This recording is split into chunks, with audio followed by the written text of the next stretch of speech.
краю нашого неволі, я полкового знамена, дивлюсь на нього я востаннє, у нез'ясованій журбі, всю кров мою зі скидання, воно вібрало у собі.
Прийшли окупанти до нас в Україну, форма новенька, воєнні машини, та трохи поплавився їх інвентар. Байрактар, Байрактар.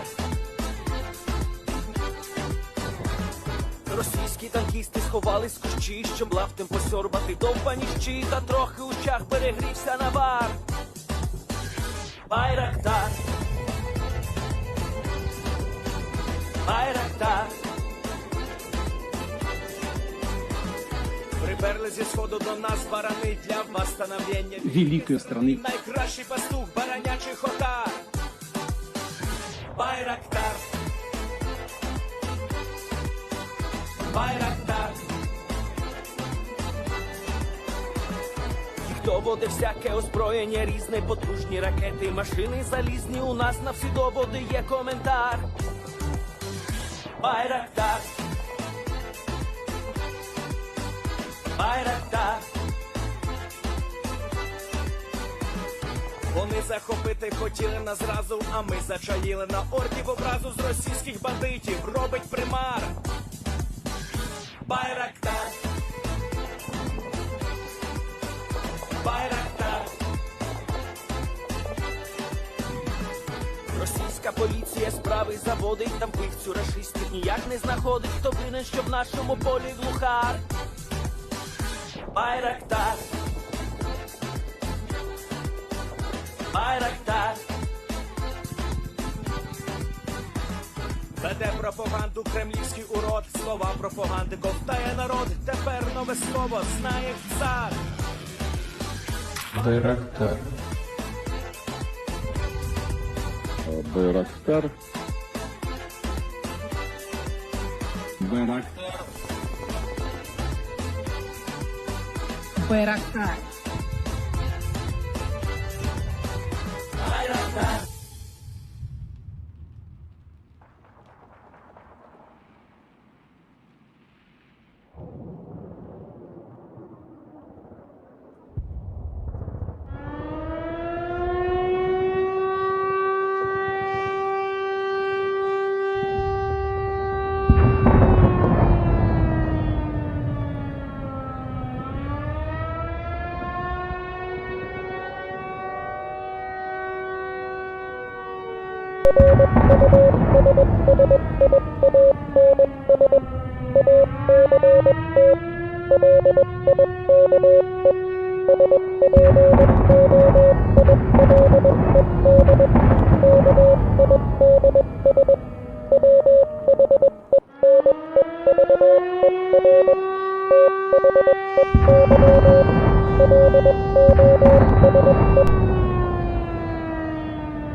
Yes. The Leaf Street Army sends its regards.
Hello, everyone. I'm the Enforcer, and I'm accompanied by Enforcer Matt.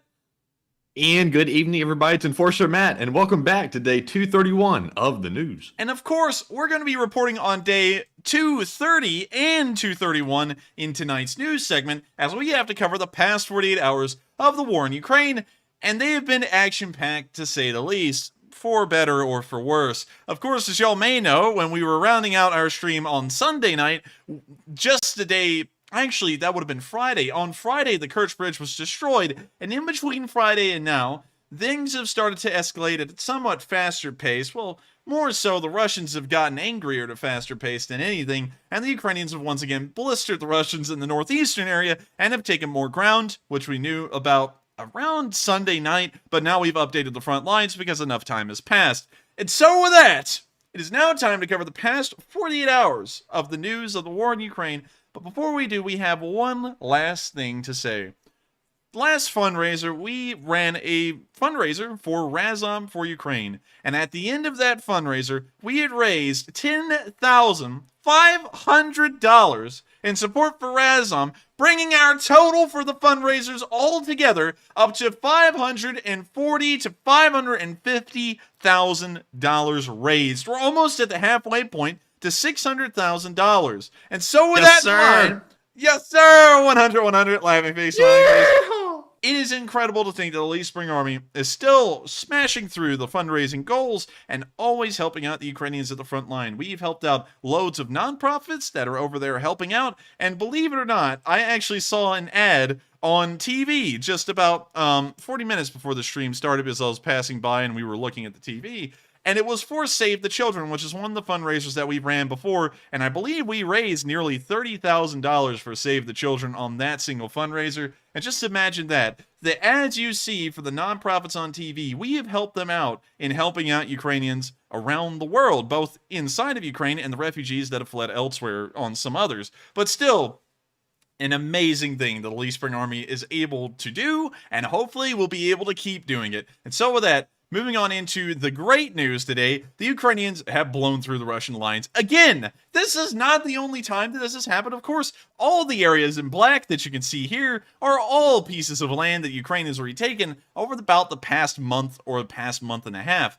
And if we look at this land is starting to get pretty sizable. In fact, this chunk here is almost 4,000 square miles large. This little chunk down here is around 500 square miles large, and the one in Kherson is around 630. So I wonder, Matthew, if we added all of the square miles up, and then we compared it to the size of an American state, how big would this amount of captured ground be? So we got 4,000 square miles. We also got 500 here. And then all the way down here in Kherson, we got about 640. So the total land that Ukraine has taken from a month and a half ago up till today is 5,140 square miles. So let's look at U.S. states by square miles, and let's see what we get. So we're going to go down here real quick and scroll down to the bottom.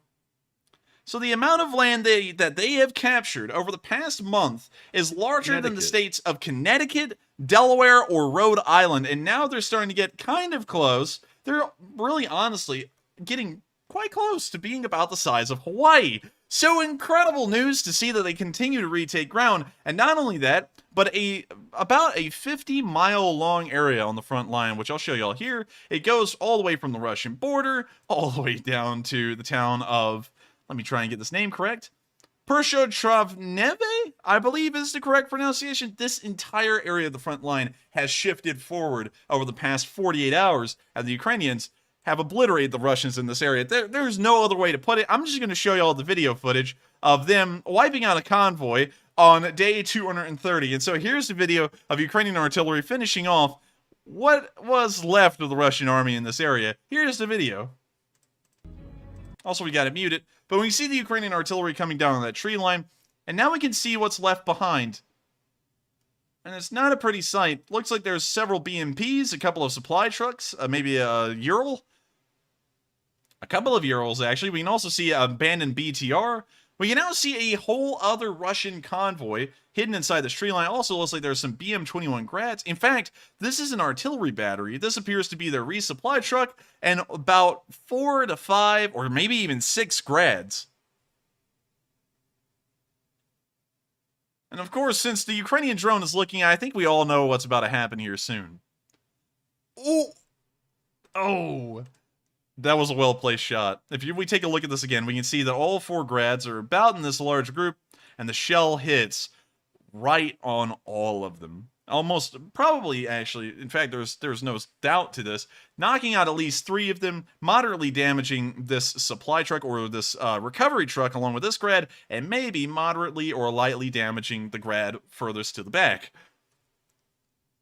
Suffice it to say, I think the Ukrainians have taken out an entire grad battery in this one video, and now they're making sure to finish the thing off. We now see this one lone grad on the transport truck still moving down the road. It looks like it's been able to make it out for now. But seeing that the Ukrainian drone is watching it, I don't think it'll have lasted for long. And it didn't. They got that one too. We now see the remains. So this grad's definitely knocked out. This grad's probably knocked out. We can also see that this grad was towing the other one. So that one's already broken down. So it's knocked out. Wait a minute, Matthew, look at this. Look at this. Out of all 4 of these grads, only 2 of them are running. The other 2 are being towed by these grads because apparently they've broken down. That's how bad off the Russian army is. Can you believe that, Matthew?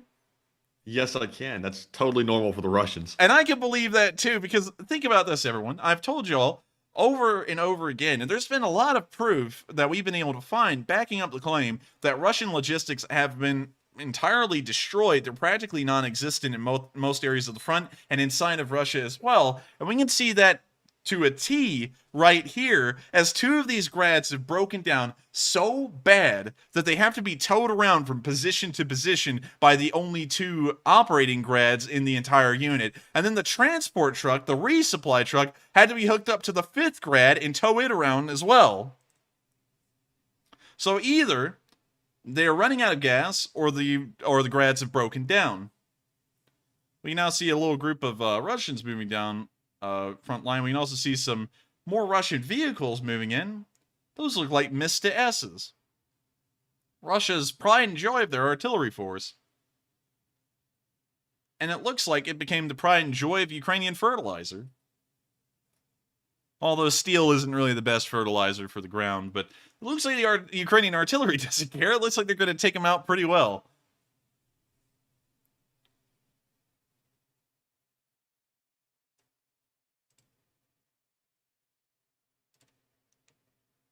Now we can see the drone looking into the tree line. In another area, we can see what appears to be an uragan, or a smirch, or a couple of actually a lot of smirches. Once again, a whole other artillery battery in the northeastern area. And that's what's left of it. 3 pieces of scrap metal. Once again, the Ukrainians are going to be leading the world in scrap metal exports after this war. And with that, that's the end of the video, but I think we can all get the idea that from this one video alone, covering pretty much the past 48 hours of the Russian retreat in this area, I don't think the Russians really have a lot of artillery left, and if they do, it's going to not be there for long. It looks like the Ukrainians are starting to target artillery directly instead of trying to go for anything that's advantageous. And now it looks like they're starting to pick out their targets and destroy them and set priorities in a way. Moving on into the next bit of news on today, day 231, we could see the Ukrainians moving forward in another video. And this was a cool video, Matthew. I can't play the music, but I think everyone, including you, will get some enjoyment out of this because it almost looks like a movie set with how everything's moving. So, we can see a Ukrainian tank moving down the road over there. We can also see this machine gunner on top of a mound. We can see another Ukrainian soldier firing and advancing as that tank fires into the distance, still advancing.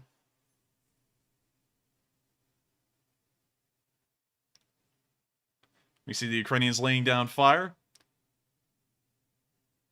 Unfortunately, I could not tell y'all if they were being fired at or not, if this was a one-sided fight or not, or if there was anything in the distance at all, because it seems as though the creator of this video has decided to completely remove the normal sounds and ambience of the video and replace it with trap remix. So unfortunately, I cannot tell you if the firefight is intense or not. All I could see was the video itself and then a lot of copyrighted music. But we now see the Ukrainian soldier, that's the cameraman, firing off his rifle as well, shouldering it, which is a good sign of good training. And with that, that's the end of the video, and it's an impressive look at the Ukrainian armed forces, which continue to defy the expectations of the entire world and actually push the Russians back. No one believed that there would be a day that we would watch the Russian army get pushed back continuously, week after week, day after day, without any help, without any idea or semblance of turning this around eventually. And then a country like Ukraine could have done this. And it tells you the absolute training and professionalism of the Ukrainians, and also the complete destitution of the Russian military and the rife corruption and poor training that has plagued it for decades, probably all the way back to Soviet times. Moving further on down the front line, we can also see near the area of Kislivka, once again this marker isn't entirely accurate, that more Russians were filmed on the run.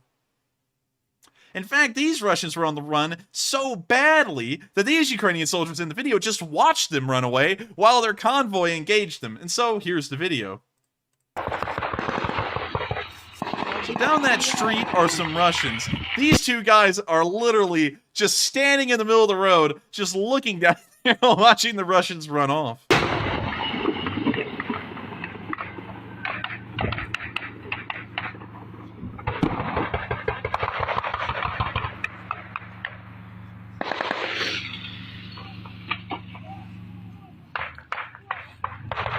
See that they're just chilling out. Firefight still continuing down the road.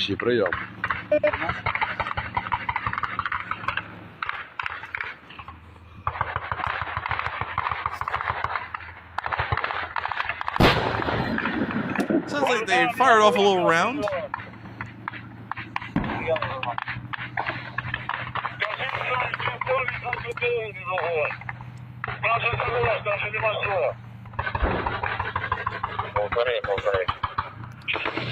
While these Ukrainians have a smoke break, we can see that further down the road, of course blocked by this guy's collar, the Ukrainians are making sure to keep the Russians moving.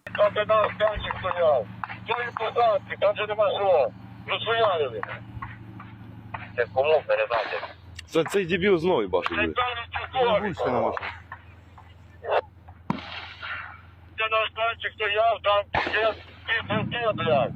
We see one of the vehicles will start smoking down the road.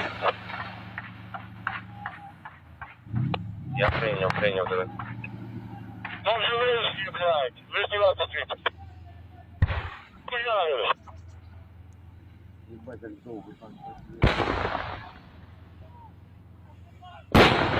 Oh! Did you see that? I did not. The Ukrainian tank fired at the Russian APC further down the road, and it went up. Well, you'll see it right here where my mouse cursor is circling. Oh, dang. Turret toss.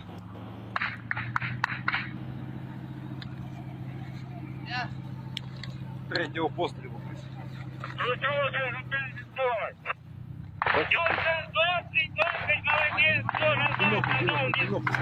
Дай бинокль бегом, блядь! We now see them conversating a little bit more. This battle continues on further down the street. So with that, that's the end of the video, but you can see here that the Russians are still trying to throw up a little bit of smoke about the whole Ukrainian offensive, but I don't really think that smoke is in their favor. And so with that, we're going to be moving on into the next clip of news, taken on day 231, which is today, of the Ukrainians conducting some indirect artillery fire with a tank. Apparently, from what I can tell, this footage was taken from the commander's cupola. So here's the video. When you see him looking through the periscope. Балу, я кривий, вправо 50, See the кабан gun пішов. right out there. Прийом. Fire. Саня, привет! I don't know what it is about that fella, but he brings a smile to my face. I don't know. Why does he remind me of like the like a village baker, like the happy, nice village baker guy? Yes. He's just in a tank. And I Very love, good spirited. I love how he fires and he's like, hello. He just like waves at the camera. Let's watch that again. Саня, привет! He's It's such an innocent like interaction. Yeah, he's such a cheery guy to be in the middle of a war in a tank. Honestly, I gotta say, let's give this guy like the happiest Ukrainian of the year award, because honestly, for what he's doing, the job he's got, he looks pretty happy with it, honestly. But still, I like this guy. He's pretty cool. Let's watch him one more time and then we'll move on to the next clip. Привет. Like the little wave and everything, it's just spot on. But with that, we're now going to be moving on to the next clip of news, where we can see, once again on day 231, which is today, some Ukrainian BTR-3s were firing on the Russians.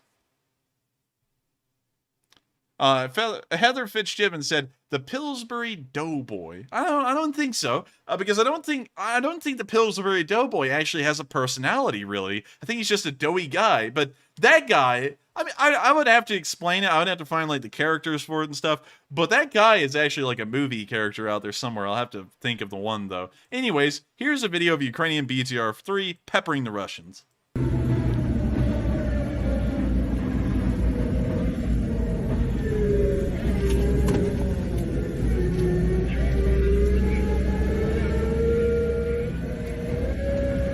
See the tank moving forward.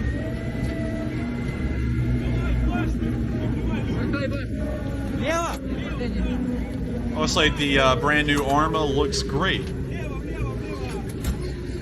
We now see them traversing the turret to the left. Now they're looking over the fields. Fired off a couple of rounds.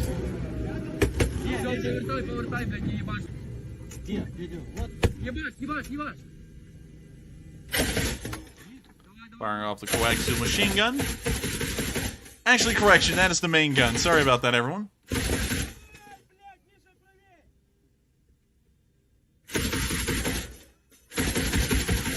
It blows me away, Matthew, how similar that controller is to an Xbox or a PlayStation controller with how you like twist it and turn it and stuff to make the turret move. It does. It's just it looks like some kind of arcade game. And I saw Lord Loxy say in the live chat he's playing a COD kill streak, and it does look like that. Like this guy might be playing a video game from the looks of it. I gotta tell you all this again, and I'm sure everyone can see it. Of course, if you're a video game fanatic, you clearly see it. This may as well just be any video game out there on the market right now with how similar this is. How the controller works, how the screen looks. I mean, like, really, you can get a lot of first-hand experience, almost exactly, with how these kinds of weapons work through a video game these days. Like, let me think of some. Arma 3, Squad. You could really get a lot of experience with exactly how these BTRs work. The only difference would be is that you're not using one of these little controllers inside the tank. You would actually have, you know, a mouse and a keyboard, or maybe a joystick if you're fortunate enough, or, you know, you got enough extra cash. But still, it is unbelievable to see how far war has progressed in every single way, to the point that some of this stuff almost looks like a video game at this point, like this video. But anyways, we're going to let it continue.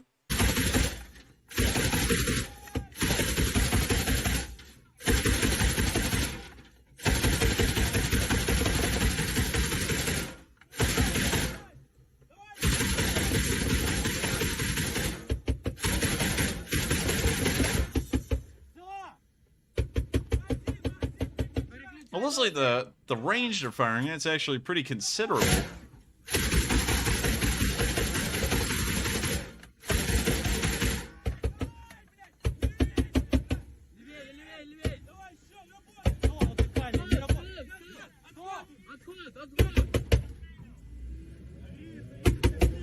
Now it sounds like the BTR is starting to back up.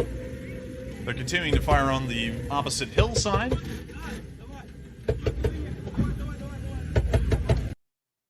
And with that, that's the end of the video. But once again, an incredibly interesting look at the inside of a BTR-3 and how they operate in this war. And of course, it makes you feel an uncanny resemblance to any normal video game that you can play these days. It's bizarre to constantly see this over and over and be told that this is real life. This isn't a video game, because a lot of stuff looks like a video game just like this. And it shows you how similar and how realistic in some ways that video games are getting, and how similar war is actually getting to almost playing a game at this point with some things like drones and automated turrets.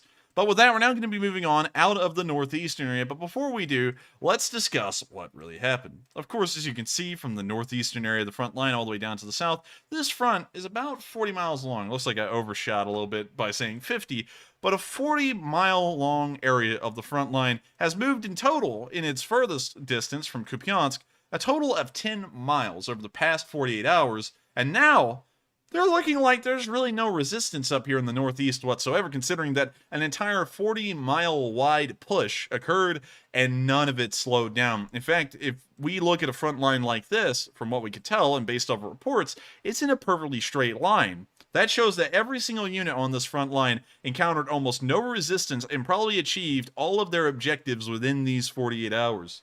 That also shows another grave thing, especially for the Russians. The Russians apparently have no defending force in this area anymore, or if any defending force is there, it's a token one. They may not have the supplies to continue on, or the ammunition, or the manpower, and so now they are just at the elements of the Ukrainians, pretty much, which is almost a force of nature in their own right, and they're just continuously pushing the Russians across the field whenever they decide, or whenever they get enough supplies to do so. And so with that, we're going to be moving on out of the northeastern area, and we're going to be moving inside of Ukraine for a little bit and discussing what's been happening here over the past 48 hours.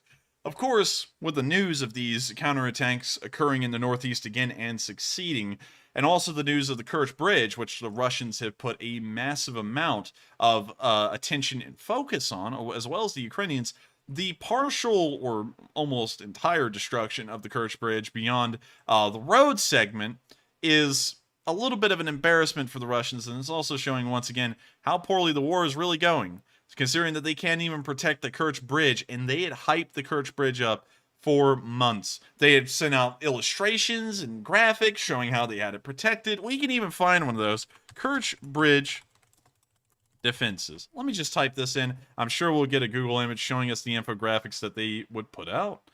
But it looks like Google is now dominated with pictures of the Kerch bridge on fire, and so I don't think I'll be able to find one for y'all. Man, I hate to do this, but trust me, bro. Trust me, it's out there. We can see one here, a demographic showing the bridge span, how long it is, the arch section, and where it is, and all that sort of stuff. But sadly, I cannot find y'all the one I'm talking about. It showed the man pads on the shore. It showed the mirror deflection ships or whatever they were at sea. Sadly, I can't find it for y'all. But they hyped this thing up a lot. And to see it get blown up and mostly destroyed is something that the Russians can't sit by and just talk about. They can't sit there and just say, well, it kind of happened. It's a small little mistake, and it'll be fine. They put so much effort into this that it's blown up in their face, literally. The Russian public now thinks that they're losing the war even more because they can't even protect the thing that they swore would be protected forever. So now the Russians, of course, have resorted to the thing they do best, which is directly attacking the civilian population of Ukraine across the entirety of the country, power plants, civilian infrastructure, residential buildings, you name it, and within the past 48 hours, the Russians have launched missiles at all of these kinds of installations. The worst that I've ever seen happened today at the city of Nikopol, where we saw that a Russian incendiary barrage was levied against the entire city. And we can see this from a distance as almost 7 or 8 incendiary... Actually, let me go to the other video. This one shows it better. Around 7 or 8 incendiary shells were fired in a massive barrage across the entirety of the city, most likely catching fire to most of the wooden buildings that are in Nikopol. And if we take a look at the map, you'll actually see that a lot of these buildings are wood. A lot of these smaller houses have a lot of wooden interiors and wooden exteriors to them. And so most of these buildings may be on fire at this point, and people have been displaced. Thousands of people could have been displaced from their home from this barrage that I'm about to show y'all right here.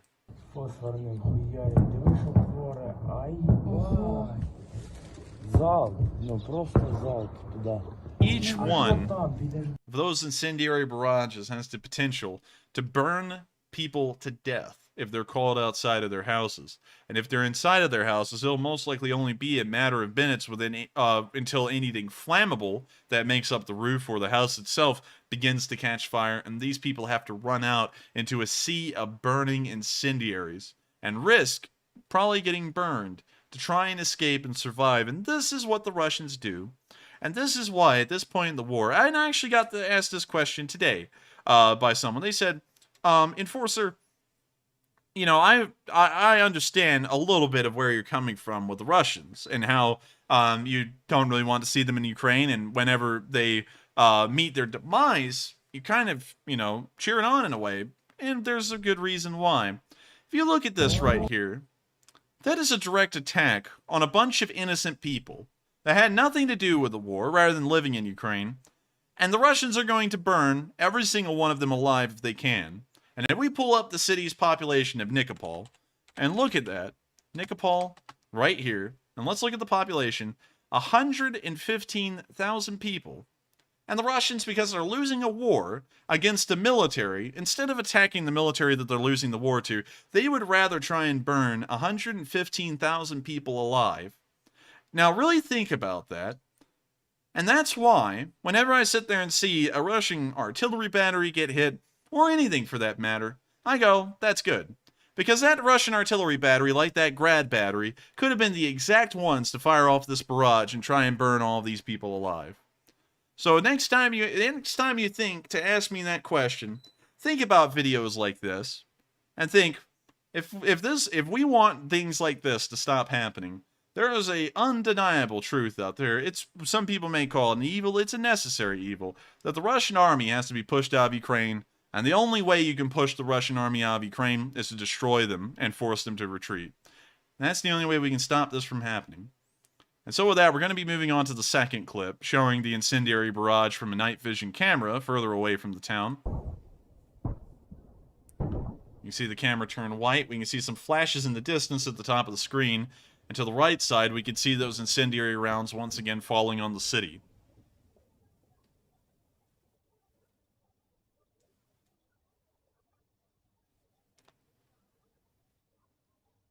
You know, it just makes me sick to see this kind of stuff, and to think that the Russians will sit there and do this stuff and act like it's completely justified. Think if the United States did something like that. You know, like what if we went into Iraq?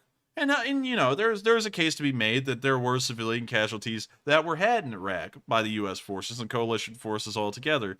But imagine if we went out of our way to just firebomb the city of Baghdad during the battle in 2003.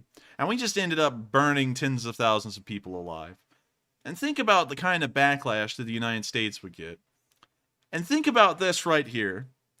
And that we'll watch this, and we're watching it right now. And people will sit here somehow, some way, and go, that's just war. You know, it's totally acceptable to watch something like this happen because it's war, and that's just fair. And to know that the Russians were able to guide in this artillery barrage to a residential area and drop off that many incendiaries on it, you would think that the same logic could be applied. Well, they could have fired those incendiaries at the military itself and actually probably tried to turn the tide of the war instead of attacking people in Nikopol on the other side of the Dnipro Reservoir where it won't even matter. But that's what the Russians do. And they did that across every single city in Ukraine of note. In Dnipro, there was another missile attack. We got to see this on film from dashcam in someone's car. And this happened just 24 hours ago. And so here's the video of another Russian missile attack that occurred just because the Russians are losing the war. And of course I'm going to have to mute it because there's copyrighted music playing. When we see this car driving down the road, and all of a sudden, right over there on the left side, notice, it's not a factory.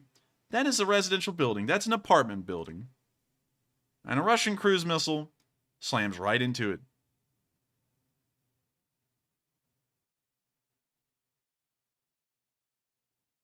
And that's justified in Russia's eyes. And another one right on the street.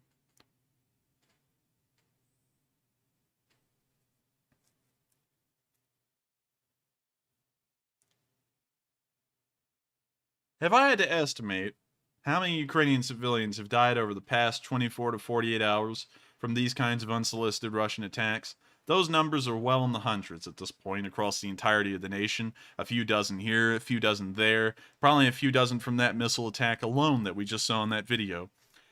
And everyone sits by and they think, you know, if maybe we just end the war and we give Russia this land that they've taken, maybe it'll end. Maybe they won't treat the Ukrainians poorly. Maybe they'll treat them right in that area of the country.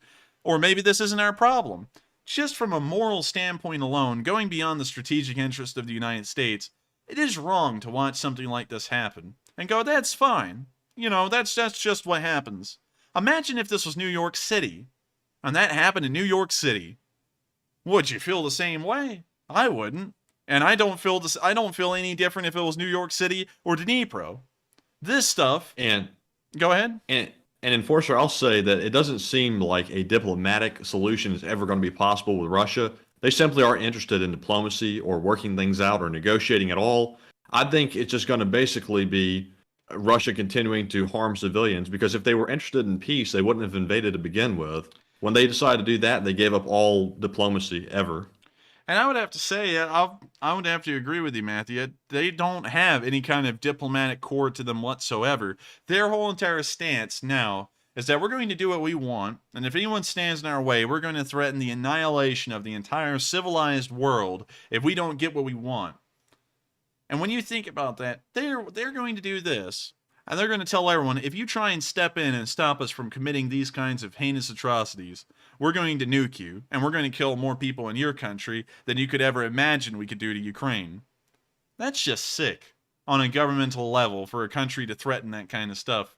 And speaking of which, the United States has been watching, and it appears that the President of the United States says that if the Russians do anything a little too extreme in Ukraine, we have immediate countermeasures to respond to any kind of actions that they commit. And so it's good to see that the Western governments aren't really sitting around idly anymore, and we're ready to back up what is right. Not having civilians get killed in the hundreds just because a country is losing a war that they voluntarily went into. And that's not the only place. In Lviv, we saw more Russian cruise missiles slam into a city so far away from the front lines it may as well be in another country. Here's the video of that missile attack. You see this car riding behind this semi-truck? Heading past a power relay station. A Russian cruise missile just slams right into the power relay station, probably knocking out power for half the city. How does knocking out a power grid in Lviv help the situation on the front lines? Because that's so far away, it doesn't even matter. And the whole point of that attack is to terrorize the people of Lviv. This isn't the first time they've been terrorized either. This kind of attack on power relays and civilian infrastructure in Lviv has been occurring since the very start of the war, and it once again shows you the Russians are not been determined on acting civil in any regards to this war. They are just dedicated to the absolute destruction and chaos of the Ukrainian people and their culture.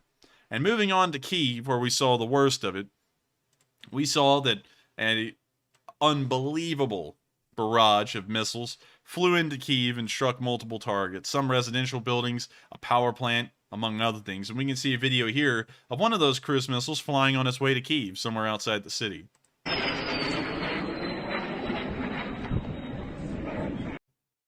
Of course, the Ukrainians didn't lie down. They, of course, tried to intercept some of these missiles, and we can see the Ukrainians succeed in this one video by shooting down a missile over Kyiv right here. And so here's that video. We can see that surface-to-air missile shoot down a ballistic missile right there. That's the puff of smoke we see. And that's the end of that video. And of course, while the Ukrainians trying to shoot down as many of these as they can, they don't have missile defense systems that are competent or modern enough to be able to shoot down most of them. And so a lot of them still ended up making their way to the target. For example, here we can actually see that one of these missiles, probably the most devastating missile, slammed directly into Ukraine's power plant in Kyiv, which I believe is called the TES-5, which would be over on the eastern side of the city. Let me check real quick and make sure. Let me find it. The TES-5, the TES-6, which is right here. And we can see a video of a missile slamming right into the middle of the TES-6 power plant. So here's that video. See the missile explode right there? We hear another missile rocketing over, right over the cameraman.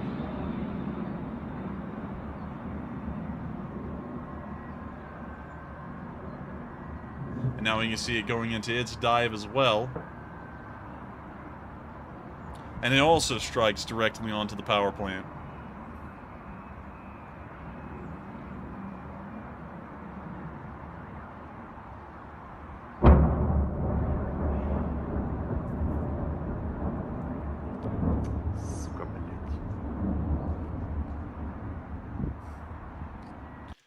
The damage to the power plant, I wish I could say it was minimal, but from what we can tell, the damage, although we don't have any public announcement from it, an official announcement, appears to have been moderate or heavy. We don't know if the power plant's been completely knocked out, but some of its infrastructure has been damaged and will require extensive repairs in the coming weeks. And so, as far as we know, some areas of Ukraine, specifically Kyiv, where this power plant is, may be without power for some while. Entirely because the Russians want to just commit terror attacks against the Ukrainian populace. But of course, the Ukrainians are a little different than the Russians in many ways, and one of these ways is that they respect each other, and they let each other know that they respect the nationality of the Ukrainians and the suffering that they all endure on a day-to-day basis to try and keep their nation free of Russian tyranny. And here in this video, once again given to us by one of our viewers, we saw a funeral procession for a Ukrainian who has died in one of the recent attacks, and everyone on the highway stopped their cars and got out and took a kneel of respect for the person who had, of course, been killed by this Russian attack. And so here's the video of this convoy moving through the city and all of the people who are paying their respects.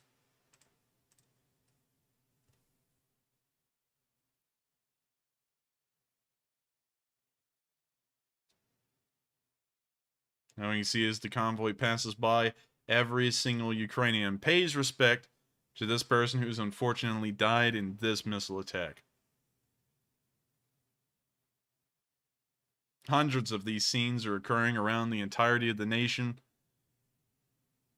And it lets you know that unlike Russia, where you'll see veterans that come home that are amputees, they'll get beat off a bus, or they'll just get thrown around, they won't get any benefits, they'll get a bag of sunflower seed oil. You'll see that the Ukrainians actually respect their dead and their wounded, and make sure to try and show the utmost respect, considering that all of them are fighting and working towards the same cause, which is ensuring that Ukraine will be free and always stay free. And so with that, that's the end of this news segment. And moving on from that little bit of a low note and on into our high notes, we're going to start covering our location unknown news next. But before we do, we're going to take a quick pause to address 3 questions from the chat and also our polls as well. And so with that, take it away, Matthew. All right, folks, and entering our first question segment of the night, we have 3 polls to address, so quite a few in our first segment. The first question was, will the recent barrage of Russian missile attacks make the Ukrainians fight even harder? 93% said yes, it will make them fight harder. 5% said maybe, I don't know. And 2% said no, it will only hurt their morale. Now for me, I think this is a clear answer that I believe this will motivate them to fight even harder, because this makes it more imperative for them to defeat the Russians because they're committing such nasty war crimes against civilians. But Enforcer, what say you? I would say that this will probably make them fight harder. The Russians don't understand that each time they commit attacks against Ukrainian civilians, it doesn't make them look like liberators. It makes them look like tyrants and oppressors that are trying to conquer these people's lands and treat them like third-class citizens or even undesirable people, like Hitler would have in the 40s. And that doesn't give anyone the inspiration to go, maybe we ought to just roll over and give up. That gives everyone the idea, we need to fight even harder. And so, for that reason alone, and also for the other reason of the Russians just straight up slaughtering Ukrainian civilians whenever it suits their will, I would have to say the Ukrainian forces are going to fight a lot harder on the front lines, and we'll probably see, in all honesty, that things are going to get a lot more strict on the front lines when it comes to certain instances, which we won't talk about in detail, but I think y'all are starting to catch the drift where I'm coming from, because if you're thinking what I'm thinking and what probably would be normal, you can see that they will probably not be happy about what's happened to their own people just because Russia has been losing this war and the Ukrainians are conducting it so well. And so with that, I hope that addresses the poll fairly well, and we are on to the next one. All right, and the second poll said, do you see any resemblance to video games and military equipment design? It looks like 62% said yes, they are very similar. 29% said somewhat.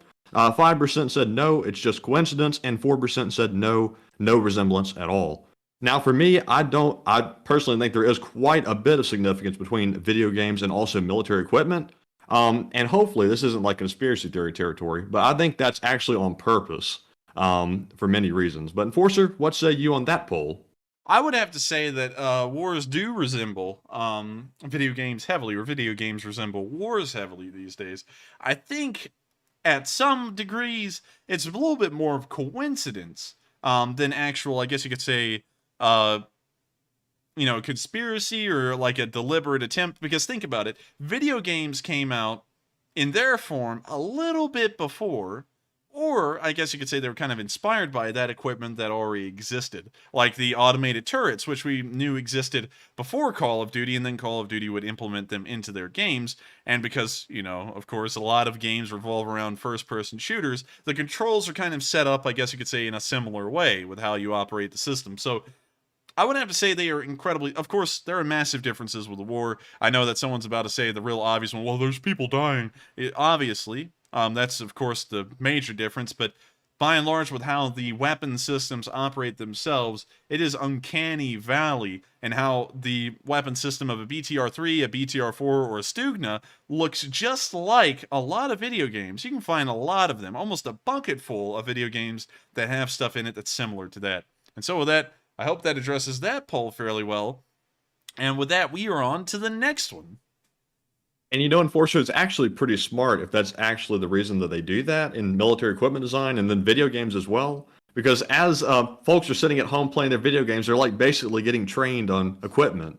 So that would be actually pretty smart if that was the way it actually worked. But one thing I would have to say, though, is I do not believe that is true. Because if we look at the Russians, to give them a little bit of fair credit, the Russians make some of the most realistic first-person shooter survival games in the world. They've come up with a lot of stuff. But do they have computers? Do a lot of people in Russia have computers, though? Yeah. Surprisingly enough, Russia has a massive gaming population. In fact, an interesting fact for you, Matthew, there's a very popular game called CSGO, which is Counter-Strike Global Offensive, and once the partial mobilization began in Russia, some exactly 300,000 CSGO players dropped off of their daily active player base.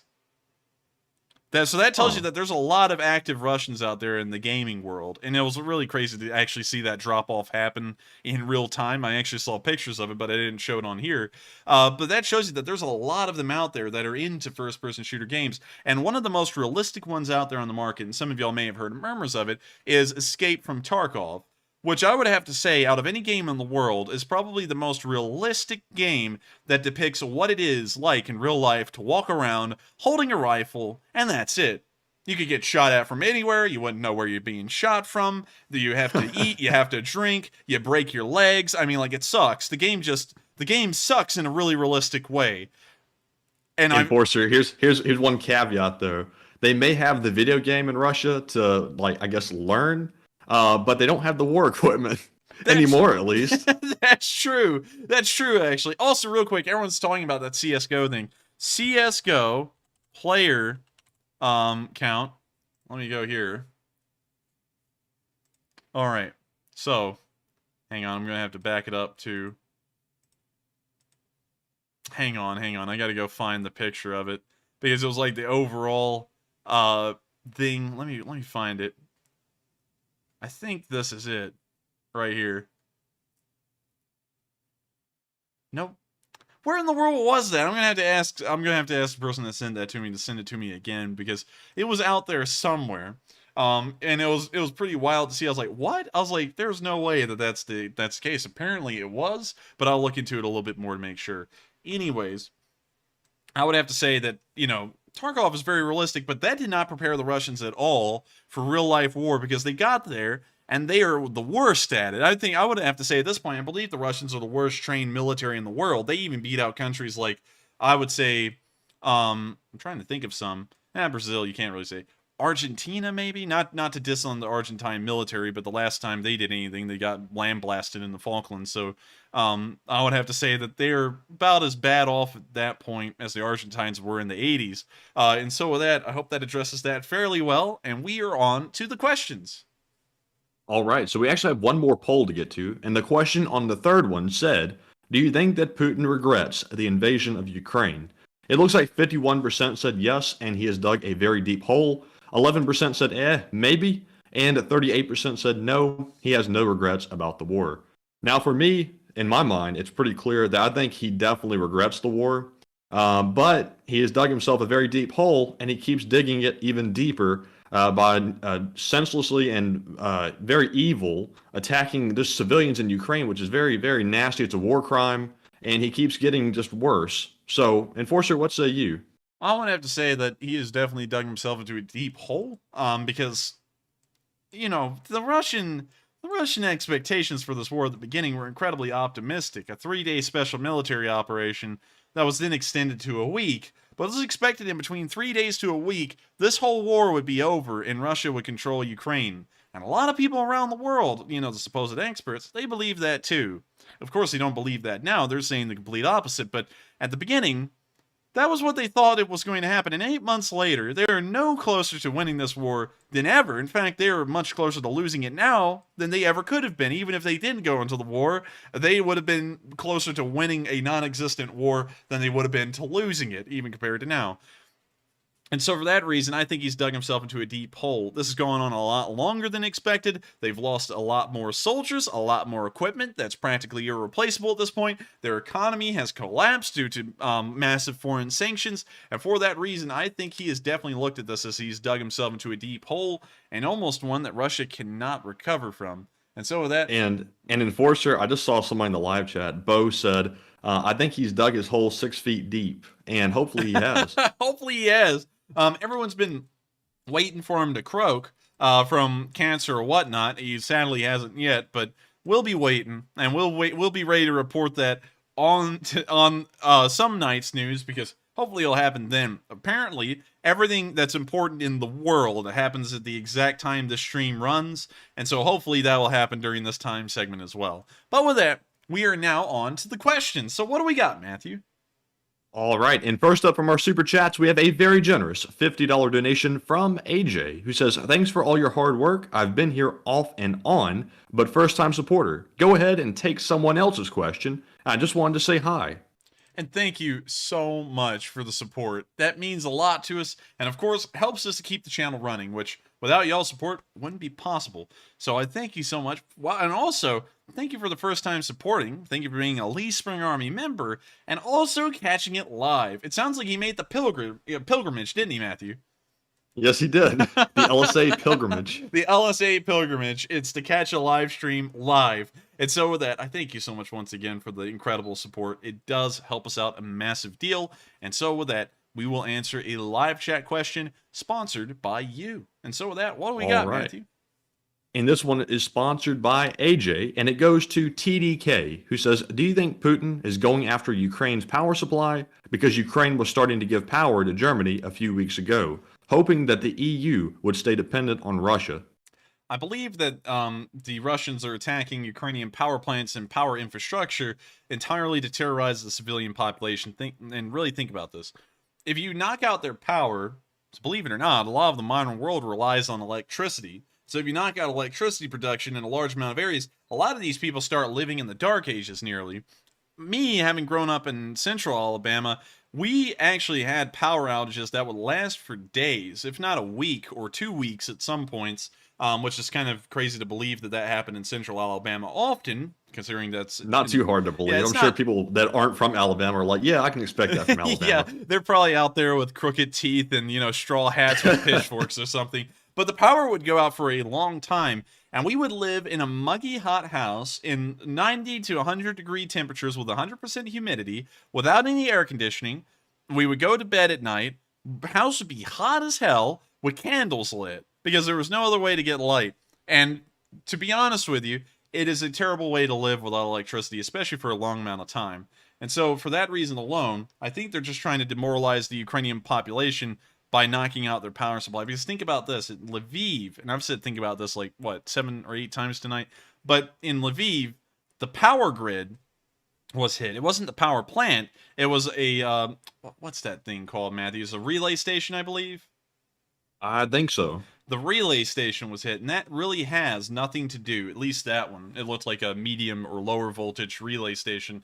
It has really nothing to do with exporting power internationally. That's more about local power transference, and it was destroyed deliberately. And so I think that is to knock out the power for the Ukrainians and not really worry about the Ukrainians giving over electricity to Europe. I don't even know if they are able to produce that much electricity. Ukrainian electricity export. Oh, a substation. I see it in the live chat now. Thank you, everyone. It is a substation. I forgot the name of it. Thank you all, everyone, for reminding me. So this Ukrainian export Ukraine launches energy exports to the European Union with support from the U.S. Department of Energy. Department of Energy, that's energy.gov, which is a Department of Energy website. And when you see that was posted on July 2nd, so it looks like they've been exporting for quite a while, actually. But unfortunately, let's see, it looks like Ukraine would stop exporting electricity to Europe just a day ago, probably because of the strikes. And so it looks like it has had an effect, but I don't know how much they've been exporting in the first place, because just because the Ukrainians are exporting doesn't mean that they're fixing all of Germany and the rest of Europe's energy problems. They could have only been fixing a small fraction of it, and so I don't know how big of an impact that will really be, but it does look like it has had that effect. And so with that, I hope that answers that question fairly well, and thank you so much once again for supporting us and sponsoring a live chat as well. That was really kind of you. And with that, we are on to the next one. I've got to say, Enforcer, I still have no idea how Europe walked themselves right into reliance on Russia. It's like, who actually thought that was a good idea?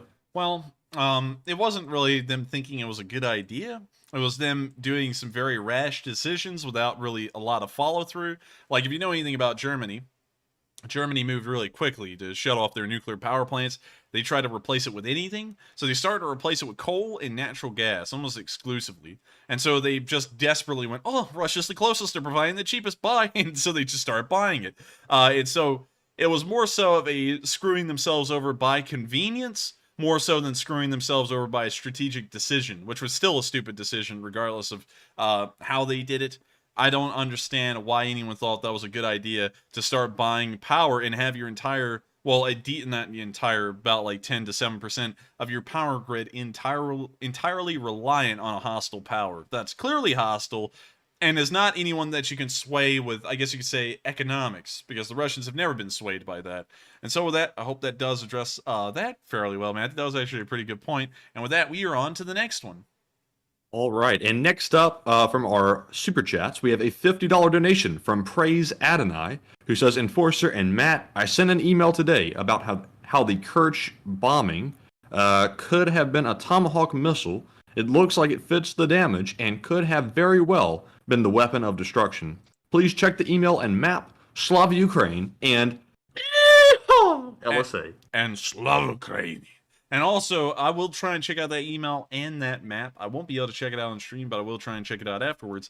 And speaking of that, we have thought it was a Tomahawk. That's one thing that we were thinking. But I also got an incredibly convincing thesis from another viewer that I've met in real life. So he knows who this guy knows who he is. I won't say his name, but he sent me some information. And he was actually an expert in explosives in a prior career. And he sent me some information that was pretty interesting. He suggested it may have been another weapon, the Neptune missile, which is actually a lot smaller than the yield we thought would produce that damage. But based off of his thesis, it looked very convincing. And so with that, I hope that addresses that fairly well, because it could have been a Tomahawk. Me and Starsky were thinking that it could have been a Neptune, but I'm not entirely sure. We're still kind of up in the air as to what that really was. Thank you so much once again for the support. I hope that does address the comment fairly well. And we are on to the final question of this segment. All right. And moving on to our final one of the segment, it goes to Stephen Mentier, who puts in a $50 donation and says, I believe Putin has lost, or I think he meant to say, I think Putin is going to lose to maintain his legacy. Do you think he will use tactical nukes? I personally believe he will. He wants to maintain a legacy, and he is determined to cement that. What do you think? I would have to say that Putin is a deranged lunatic. And by that definition alone, it's very hard to say what he will do. He could nuke Ukraine. He could not nuke Ukraine. There's a lot of things to consider if he nukes Ukraine. One, the United States is now making it clear that there's going to be an immediate response, a very severe response, to anything that the Russians do.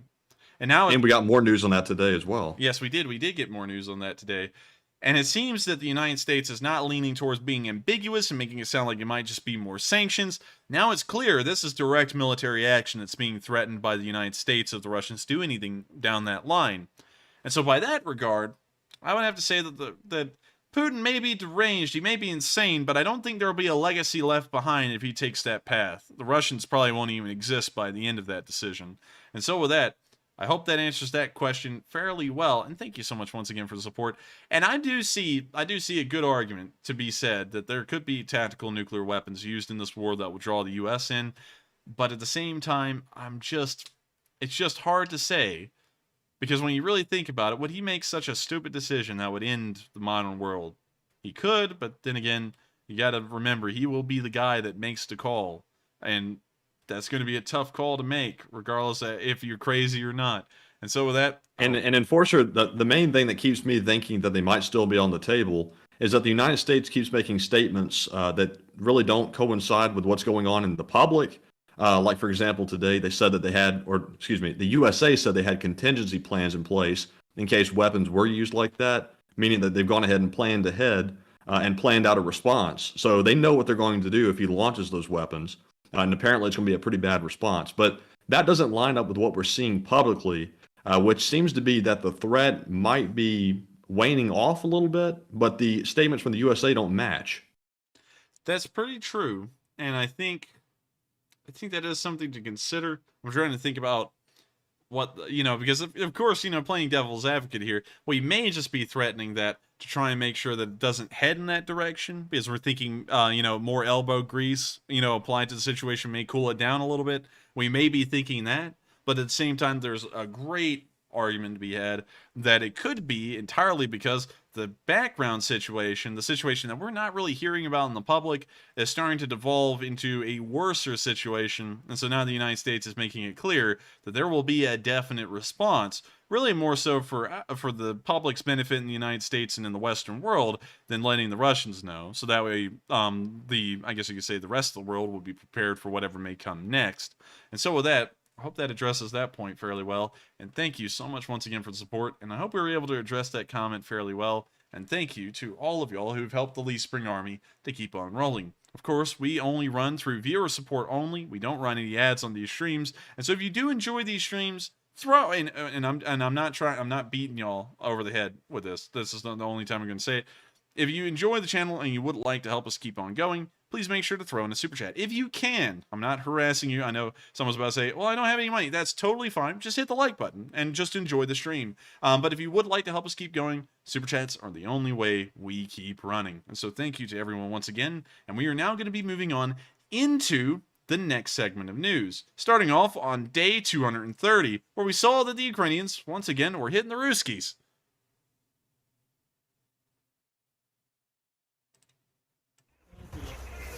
Now, we can see a Russian sitting here. Red armbands clearly visible, and leg bands. Now see a Russian standing here. And it looks like they might have a little bit of some ear ringing.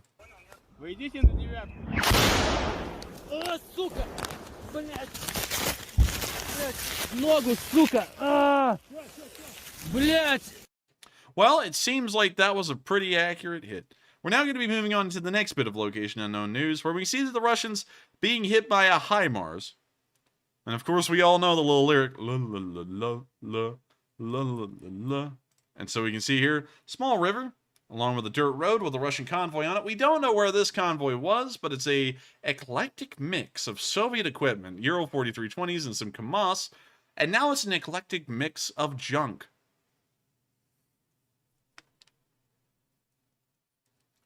Now, one thing I would like to note is the precision of that barrage. Let's go back and watch that again, Matthew. It's literally like a tipping of a domino. The first domino, the second domino, the third domino, and the fourth one, and a perfectly straight line down that road on top of that convoy. Interesting. That was honestly impressive to see. You now see all the supply trucks burning, and that's the end of that video. And it's nice to see that the Ukrainians are still giving it to the Russian convoys and making sure that no supplies make it to the front lines. And once again, those are irreplaceable trucks. The Russians only have about 300 original supply trucks left in the entirety of Ukraine based off of the information that we had at the start. So it looks like a lot of their supply force may be made up of, I guess you could say, civilian vehicles. Ladas. Those aren't really reliable. With that, we're moving on to the next bit of news, where we can see that a little supply truck, a tanker truck, got blitzed. Here's the video of this thing getting roasted. And also some rock music.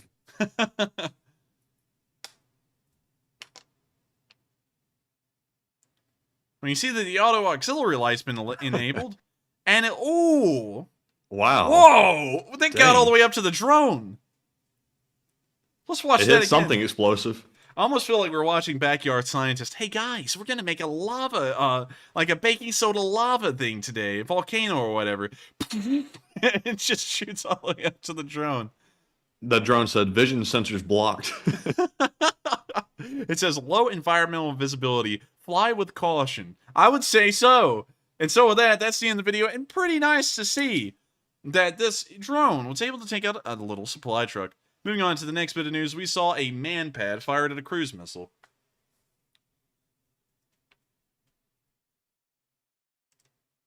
We can see the man-pad being spooled up. We hear the missile flying over. We hear them firing some machine guns. We hear one of the man-pads fire. Second man-pad fires. Давай, сука, падай! We see the man-pads traveling behind the cruise missile, and they got it! Wow. Now that is impressive. That was impressive. Oh my gosh! I actually didn't watch this video all the way through. I just watched to see the streaks, and I was like, okay, well that's something to show. I didn't see it get blown up though. Давай, сука, падай! Oh my god, that's honestly unbelievable. With that, that's the end of that video. And it looks like while the Ukrainians don't have exactly modern air defenses against cruise missiles, it looks like you can take them down with a well-aimed man-pad. And so that's interesting to keep in mind going forward. That may be a valid defense, I guess you could say, defense plan. It's just to have a whole bunch of guys just, I guess you could say, in a massive ring around Ukraine, probably about a mile or 2 miles apart each, with igloos, and that could defend major cities fairly well against some cruise missile attacks. And so with that, we're going to be moving on into the next bits of news from day 231, starting off with the first bit, where we saw the Ukrainians having some fun with the drones. Oh, real quick, Enforcer, I saw Susie Halsey say in the live chat that was the first time in history. Really? Yes. No I can believe way. it. That's impressive. That was honestly impressive. Honestly, it had the exact same kind of energy as someone doing something insane in real life, you know, like shooting a rifle from in between their legs and hitting a target from 1.5 miles away. This was the improbability of this kind of thing. Just watching it, it's unbelievable to see the little missile streaking across the sky trying to catch up to the thing, and then they hit it? What are the odds of that? That's probably slim to none. probably slim to none, and they did it. And that's insane. And also, we just witnessed history on film. The first ever cruise missile to be shot down by a man-pad, specifically an Igla. And so with that, Would you believe it if somebody had just told you that happened? No, You'd have to see that on video. You see, if I had said this normally on stream and just did a trust me, bro, people would start labeling this channel. Oh, some people already have. You know, I'm like a George Soros or something, conspiracy theorist working for Illuminati or whatever. But some people would have already said, he's a propagandist, he's lying. But we got it on film. And that's the great thing about this channel.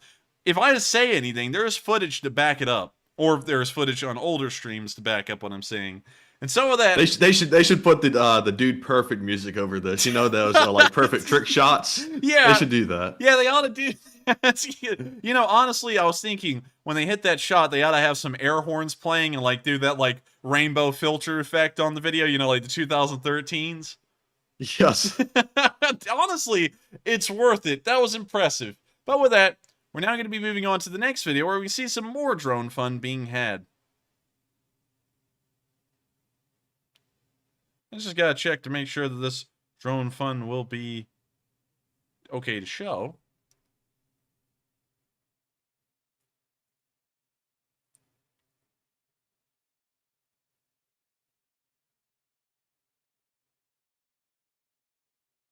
And with that, that's the end of the video.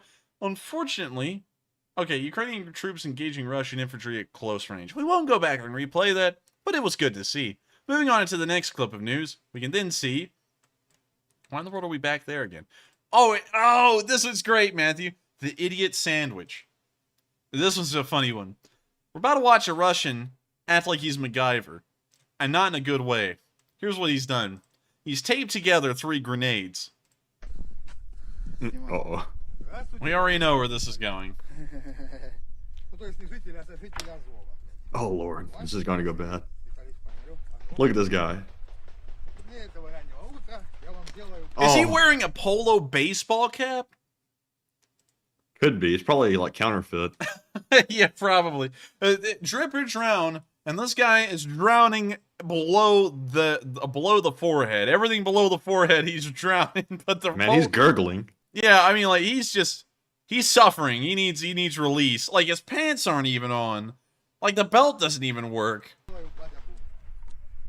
This is a piece of work right here.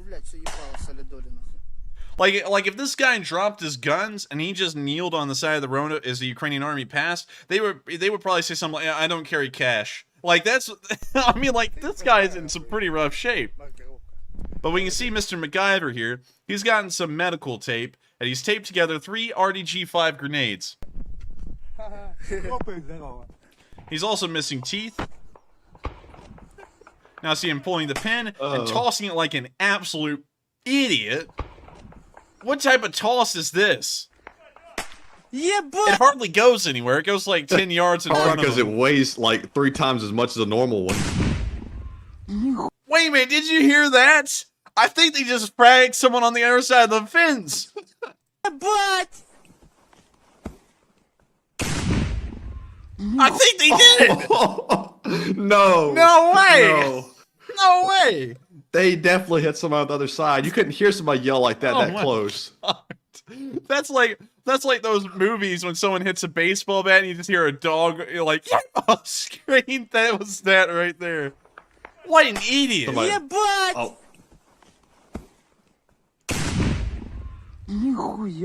Oh my God. somebody opens the gate like 2 seconds later with a singed face. That's the Darwin Award right there. The Russians are wiping each other out at this point.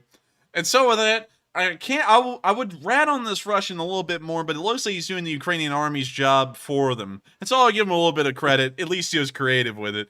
So with that, we're gonna listen to that one more time because that was just insane. Oh my God. I wonder what this guy was saying in Russian because it sounded like he realized what happened. Oh my God. This is like some Malcolm in the Middle kind of stuff right here. This is Looney Tunes, man. That's like an Acme grenade or something like It is. But with that, that's the end of that video, and we're now going to be moving on to the next. Also, that was crazy, man. I actually said Acme, and then I saw Paul Plonsky say Acme at the exact same time in the chat. Jinx. But with that, we're moving on to the next bit of news, where we saw the Russians firing off some close air support, because that is war-winning at this point. Can't play the audio, but there goes the Su-25 just streaking over. Oh man, you know the Russians got to be winning the war. They come out with a cool video every once in a while. Now we can see some artillery hitting some empty field. There's nothing out there. We can see the Su-25s flying off. It looks like they almost ran into each other for a second.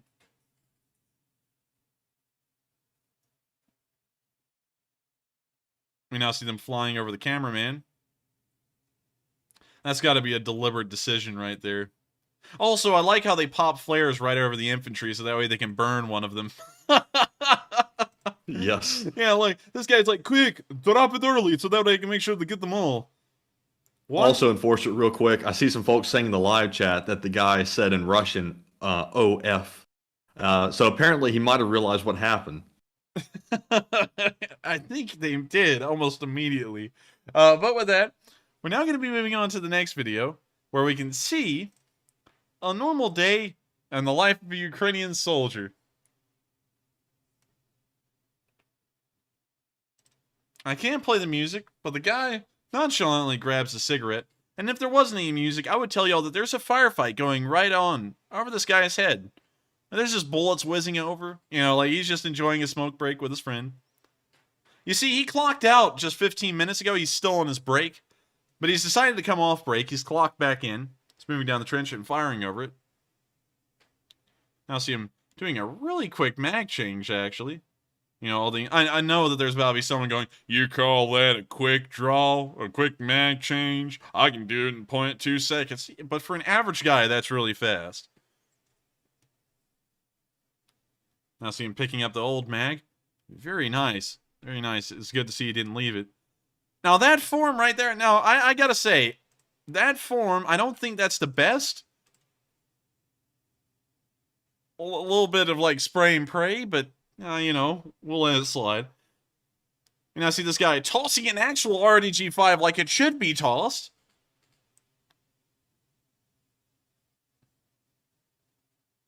Now see him running back into the break room. He's telling his friend what happened on his shift.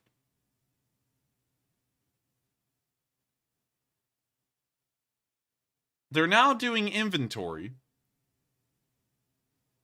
When you see this guy, I'm telling you, I hate to say it, but this guy's killing me with the form. Like he's just like the magazine is kind of like stuck on the sandbag, and he just kind of drags the AK from left to right, and it's just kind of going wherever. But I mean, like, I guess it's working, you know. This guy looks to, I guess maybe it's like a rough spot or something. I don't know. Because the Ukrainians got a pretty strong arm to hold a full auto like that with one hand. Yeah, probably. This guy's also got a suppressor on it, which is nice.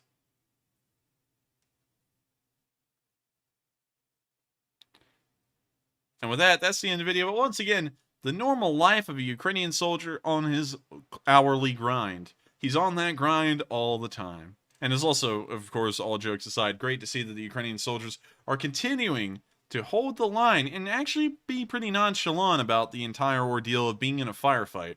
Moving on to our last bit of location unknown news, we can see the Ukrainians giving a Russian vehicle a little schmack. Just a little one. We see this BMP moving down this road, and schmack. It's gone. Wow, golly! Where in the world did they get the torque for that? Look at that, Matthew. Watch, it gets hit, then it goes... Like, that thing was fast. Like, I think it got more engine power in its last few seconds of life than it did over its entire career for a BMP to turn that quickly. Oh my god, like, they're drifting that thing. But with that, that's the end of the video, and once again, it's great to see that the Ukrainians were able to knock out another Russian BMP. Moving on out of the location unknowns, we're finally going to be moving to the last bits of news we have tonight. Everything south of the northeastern region, all the way down to Kherson, and the speech from President Zelenskyy. But before we get to all of that, we're going to take a quick pause to answer another 3 questions from the chat, and also address our polls. And so with that, what do we got, Matthew? All right, folks, and we have one poll to address at the moment, and the question is, after the Kerch attack, has Putin shown his hand on his willingness to use tactical nukes? 37% said yes, Putin was bluffing on the nukes. 31% said, I don't know yet. 32% said no, nukes are still on the table. Now, for me, I would have to say I don't know yet. That's kind of a cop-out, but I'm not really sure which way to go. I don't think he was necessarily bluffing because it could still be possible. So I'm undecided. But Enforcer, what say you? I'm trying to find out if we can filter this by date here on Google, because I'm trying to get everything that happened 3 days ago and after, well, before, so that way we can try and go back to the previous statements that the Russians have made that were actually written down. So do you know of any way to do that? Any way to sort it? Yeah, any way to kind of add a filter where we can cut out things from a certain time period. It would probably be under more filters, probably. Click it again. Maybe tools? Tools? Tools to the left or Anytime. right? There we go. There you go. Custom range. You can do a custom range. From, we want to go from, about right here, to about, we want to make sure it's a couple of days ago, about right there. Go. Let's see. August 19th. So we'll check out the New York Times. Of course, Not a big fan of mainstream news, mostly because they put up paywalls like that, where we can't really get a lot of information unless we want to pay them. And of course, there's a big difference in between them and me. Y'all can support us and keep this running if y'all want. New York Times is going to force y'all to support them if you want to read or see anything they're doing. So we're going to have to go to Newsweek now and watch these weird ads. But let's see. Stretching. Let's see. We're trying to get down. Let's see. A number of Russian have been rocked by explosions over the past couple of weeks. Let's see here. Russian. See here. Trying to move down a little bit further, trying to see if they give any kind of Russian response. Let's see. Unfortunately, it doesn't look like this article gives a response. I'm trying to find one that would. But I remember explicitly that the Russians said, and I believe we did cover this at a time on this channel. I would have to go back through probably several hundred hours of streams to find it. But I remember at a time that the Russians said if the Kerch Bridge was attacked or destroyed, they would unleash some kind of weapon that had never been seen before in the history of mankind. And we haven't seen that yet. And assuming that that was supposed to happen immediately after the Kerch Bridge getting attacked, it appears that they were full of hot air. And so with that, I hope that addresses the poll fairly well, and we are on to the next one. And that's a pretty good point, Enforcer. I honestly thought that after the Kerch attack, that was either going to be the moment they decided to use them or not. And clearly they didn't. Instead, they decided to go and kill civilians instead, which is equally as bad, in my opinion. But I think they still might be on the table anyway, but it would take something more severe than the Kerch Bridge attack to cause it. I would honestly have to say I don't think there is anything worse that could happen to the Russian situation in the war rather than the Kerch Bridge. Like the Moskva got sunk. That was a huge deal. That was the flagship of the Black Sea Fleet, and they didn't do anything. And now Ukraine could put a missile into Moscow. But do the Ukrainians have a missile that has the range? Because it would have to fly. They might. Well, 300 After miles. what we saw at the Kerch, they might. Maybe, but I don't know. I mean, you got a good point there. I'm not exactly sure on that one. And so with that, we're now going to move on to the next poll. All right, and that was our only poll for the moment. So we're moving on to our live chat questions, our super chat questions. And up first, a big shout out to Repo Man 46 for putting in a $50 donation. But the Repo Man does not leave a comment. But we do appreciate the support, and also, I think you're a new supporter. So welcome to the LSA, and thank you once again for helping to keep us running and reporting the news. And Enforcer, would you like to add a few words? Yes, I would. I would like to thank the Repo Man for, one, not repoing my car, and two, for the support. It helps us out massively in running this channel, and while you didn't leave a comment, I thank you so much for being a member of this Lee Spring Army and helping this channel to keep rolling, because without viewers like you, running this channel isn't possible. And so with that, thank you so much once again, and we are on to the next one. All right, and next up we have a $50 super chat from Magic Sky Girl, who says, as difficult as it is to see, I appreciate you covering these atrocities committed by Russia. Thank you, Enforcer. Sad face. And thank you so much for the support. And it is incredibly, it's not really saddening to me anymore. It's more so infuriating to me. It used to be saddening to watch this kind of stuff in the beginning of the war. It was saddening and infuriating because you would sit there and think, oh my God, all of these innocent lives that have been lost, they'll never see the light of day again. And over hundreds of days, I've started to grow to where I don't feel sadness anymore for them. I feel more so just straight up anger that stuff just keeps on going. And these pig-headed Russians will sit there and go, oh, they deserved it. Or, that was a military installation. Those 30 civilians, they were all Ukrainian military operatives or something else. Or they'll even just go, we are directly targeting Ukrainian civilians and there's nothing anyone's going to do about it. And they'll just say it and everyone lets it go. And it's just incredibly infuriating to me to see it. It's sickening. And I'm glad to see, honestly, that the United States is going to say, just go ahead and try it. Try whatever you keep on trying to threaten and see what happens, because it's not going to be anything you're looking forward to. And you really got to think about that. That is the right thing to do, because I know that a lot of people like to talk about how strong the United States is and how we stand up for freedom and American values and liberty and all that. But whenever we Sometimes. but whenever push comes to shove, it always seems that a lot of, well, not a lot, but some Americans will immediately backtrack and try and act like everything beyond our borders isn't our problem, although we made the world that we live in. There's no way that the United States can exist in the modern world without the world that we've created around us, without Canada, without Europe as a whole, without Southeast Asia, without East Asia. There's no way that the United States could exist. We've created the world we live in, and we require all of these pieces of our world to be in perfect running order for us to be in perfect running order. So it's good to see that we're making sure to protect the people that are a part of our world or are wanting to become a part of our world, in the case of the Ukrainians. And so with that, I hope that does address the comment fairly well. And thank you so much once again for the support. It does help out this channel a lot. And I thank you for enjoying the once again infuriating news that we had to cover tonight. And so with that, we are on to the last question of this segment. All right. And thank you so much once again. And the last one of the segment goes to Oats Air, who puts in a very generous $100 donation and says, take a question from the chat. Slava LSA and Slava Ukraine.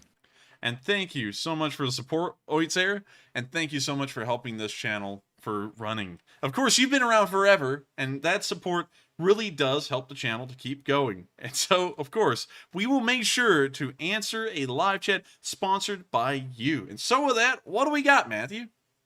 All right, and this live chat question is sponsored by Oats Air, and it goes to Carmen, who says, is Poland making any moves in reference to Belarus? Is Poland making any moves in regards to Belarus? I haven't seen it. Of course, it has been a Western force on the eastern border of Poland for some while, from what I know, around 30,000 to 50,000 strong. But I haven't got any developments beyond that. Of course, developments on that most likely will be kept hushed and a little bit secret because, you know, you don't really want to give away your exact troop numbers and positions and locations in the guise of transparency. That wouldn't really be the best thing in the world. So I haven't heard a lot on it, but last I heard, which was a long time ago, 2 months into the war, there were around 30,000 to 50,000 NATO coalition troops on the border, and they were waiting for whatever happened next. And so with that, I hope that answers the question, and thank you so much once again for the massive amount of support. I'm talking from New York. I'm talking like a New Yorker now. Thank you so much for the support, Oitze. Of course, it helps us out so much. And of course, once again, seriously, thank you so much once again. You've been a massive Lee Spring Army member and helped this channel to keep on running. Now, one thing I did see was from Book Bandit, and I was wanting to address this one real quick. He says, America didn't build the world, and you are absolutely correct. In fact, it could be argued that the world built America. Really, everyone had a little part in making America what it is today. But if you look at the present world, we hold it together now. Who is the glue that binds the Western world together? Us. It's not Germany. It's not Britain. Britain and France play a very large part in being some of the binding elements of this Western world, but the United States is the one that has to foot the bill in defending the entire thing and trying to keep it going the best it can. And so I do agree with you. The United States didn't build the world, but we are what holds the world together today, specifically the part that we're all in, most likely everyone watching this channel except for a small few of you. And so I want you to know, I don't think America built the world, but the United States is the only thing that holds the world together today, because whenever there's a terrorist attack anywhere and someone has to respond to it that was committed on Western soil, regardless whether it be in Europe or in North America, or in Asia or Oceania for that matter, who is the one that responds? It's always going to be the United States, and sometimes, if not most of the time, either the British or the French, and maybe the Germans.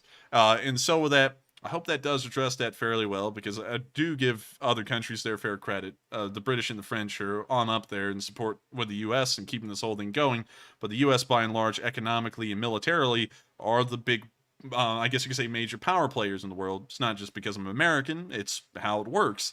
That's why when I went to Britain, you will see American politics and news on the television. But when you're in the United States, by and large, international diplomacy and politics almost goes unspoken of, also because the news over here is garbage, but also because what the United States does dictates what the Western world will most likely be doing for the next several years or the next decades. But with that, we're now going to be moving on into our final question segment of the, well, not question segment. We're going to be moving into our final news segment of the night. And so starting off in the area near Svatove, we saw some Ukrainian helicopters in action.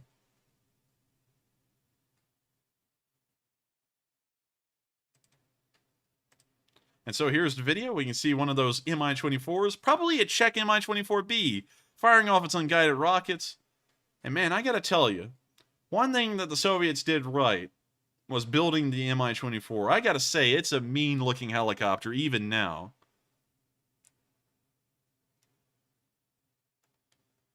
And it's great to see that the Ukrainians are able to use them to great effect. They're able to use these older Mi-24s as effectively as the Russians are able to use a Ka-52. I can't help it. Every time I see one, I think about the Savage on GTA. Every time.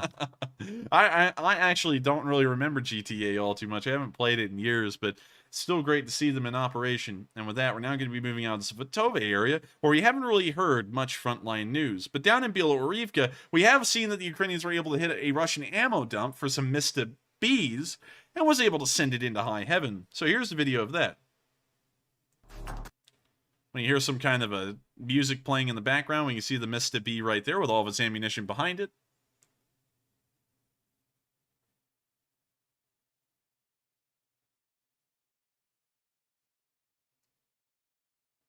We now see the drone orbiting the Mista B, just waiting for all the artillery to go up. And you see a round hit onto the ammunition. And now we can see the fire brewing and exploding. I think it's going to grow from here.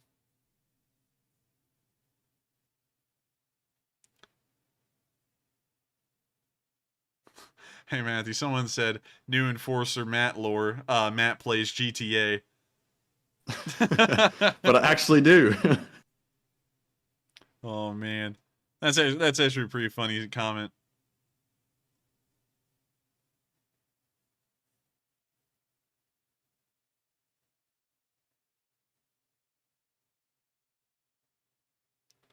So we can see it orbiting the artillery piece again, and it looks like after the fire.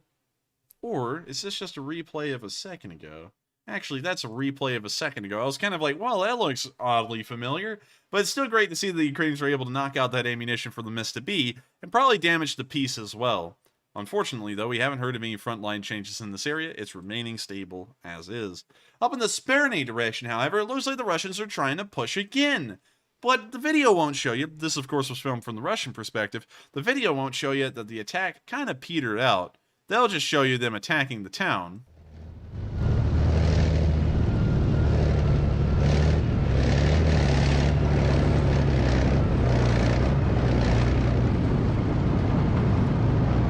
You can see the Russians on the move.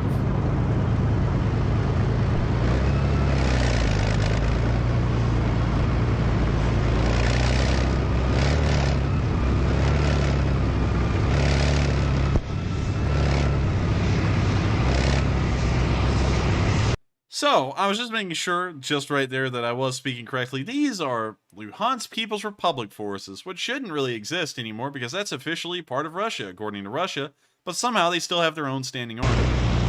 When we see the convoy moving across the field in a perfect line,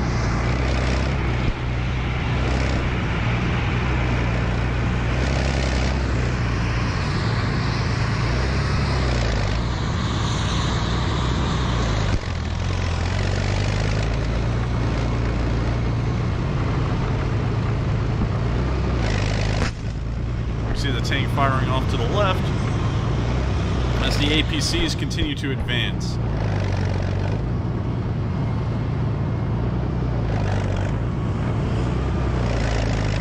You would think that they would move just a little bit quicker, but that's not the Russian way. That's not the LPR way.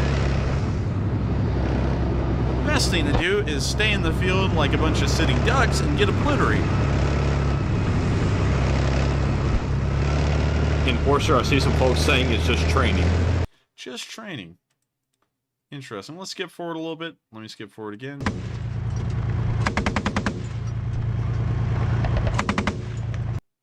That tank does sound like crap, east of Malibu.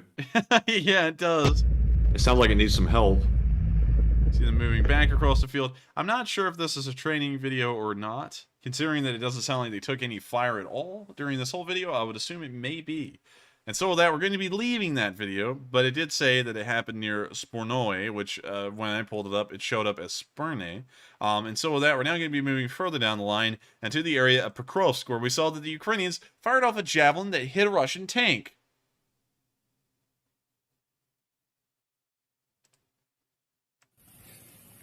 Скажи, хай по максимуму поближче. Here we can see a Ukrainian soldier meditating on top of his trunk and trying to get his maximum, I don't know, relaxation, I guess. Щоб побачили, куди влуче ракета, блін.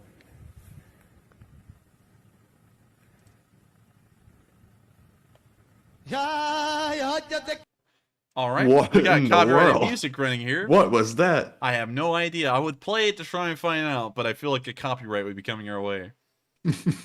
Was it coming from the video or the truck? I have no idea. I think it may have been coming from the video.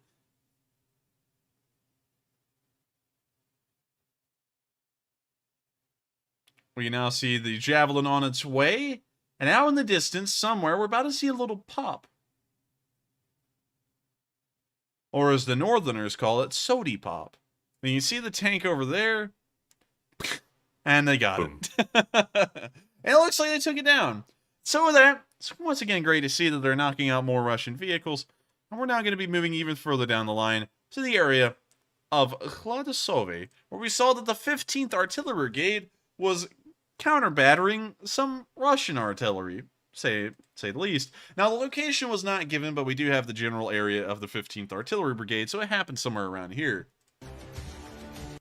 Action music ensues. And we can see them hitting the tree line quite effectively and very accurately. We can now see one of the vehicles burning, and it continues to burn quite nicely, as a matter of fact. It's now having a small little light show. Oh, the Russians in their nightclubs. We can see it firing off some missiles. And with that, that's the end of the video. And it's nice to see that the 15th Artillery Brigade took out a little bit of artillery.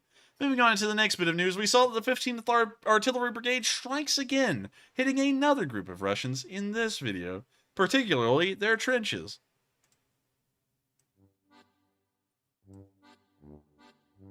That's a very interesting choice of music, but I'll have to mute it.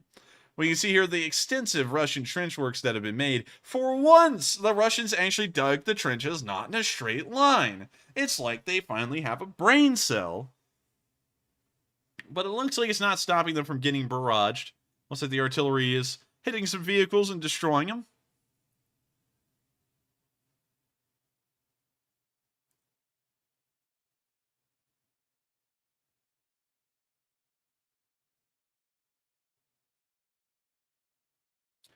We see some of the vehicles going up in flames, and while the Ukrainians didn't really attack the trenches heavily yet, they did get the vehicles pretty well, and so I don't think those Russians will be leaving the trenches easily.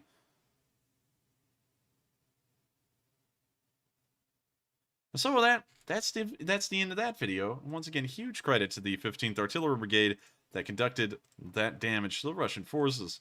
Moving on past the rest of the Donetsk area, and also speaking of this location, there have not been any major changes to the front line all the way from Soledar down to Marinka. In this area, it appears that the Russians have conducted more assaults against the city of Bakhmut, but have once again been repelled and failed. The rest of the front line appears to be stagnant. Moving on down to the southern front, the story is nearly the same. Almost no action whatsoever, except for this one video of the Ukrainians preparing some Excalibur rounds to be fired from the M777. Here we can see them filling them up with the accuracy gas, which makes them a lot more accurate than the ungas-filled shells. Someone's about to take that seriously. That's a joke. That's a joke. Take that seriously. We can now see them bringing the Excalibur shell to the M777 and now gently loading it.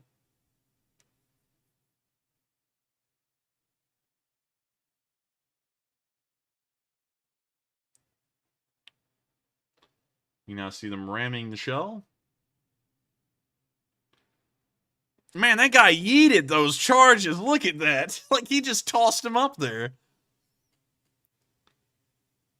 Gosh. Wow. He's like, get in there. You now see him shoving the breach. Swivel, well, shut the breach, actually. Sorry about that. You now see them adjusting the piece.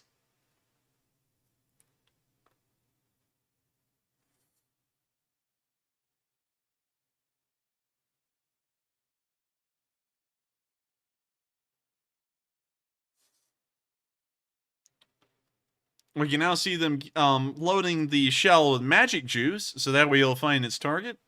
Just kidding, they're actually adjusting and making sure that the round will fire in the general direction where it should go. The Excalibur will do the rest, and then the piece fires, and that Excalibur round is on its way.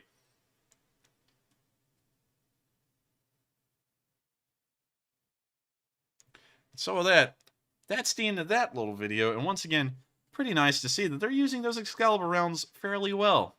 Moving on out of the southern front, since there's not much to report there, we're finally moving on into the area of Kherson, where we've only gotten 2 videos. Starting off on day 230, we saw a Ukrainian kamikaze drone blow up an OSA. OSAs are made to shoot down air targets, and we have seen Ukrainian OSAs shoot down Russian drones before, but of course, the Russians were sleeping on the job, and they paid the price as this Ram 2 rammed right into them. Have you ever wanted the destructive power of a brand new Ram 2 Ukrainian? Yes. Oh, whoa, that's some music. When you see the little drone flying right towards the OSA, and boom shabooey, the OSA is gone.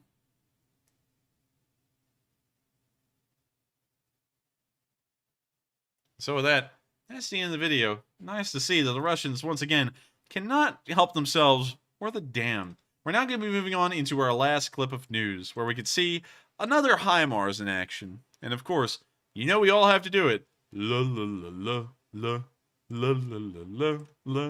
And you see right there, another M142 HIMARS. And it's all ready to go. And there go the missiles.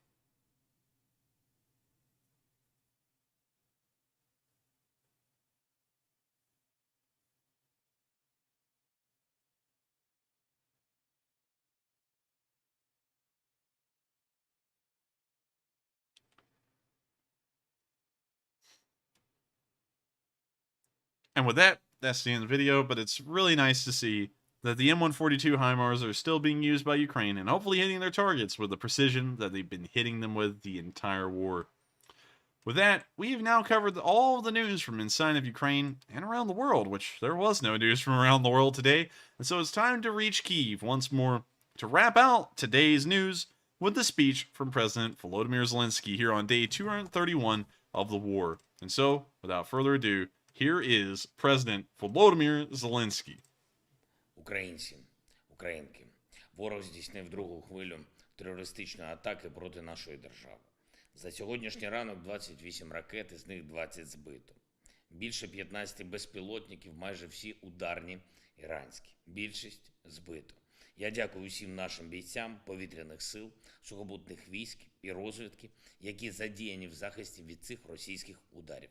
І, до речі, за поданням військового командування хочу відзначити ще за вчорашній день солдата Дмитра Шумського, зенітно-ракетний взвод 57-го окремого радіотехнічного батальйону Чернігівський напрямок. 10 жовтня Дмитро Шумський проявив відмінні навички та реакцію і за допомогою ПЗРК «Стіни» розбив терористів.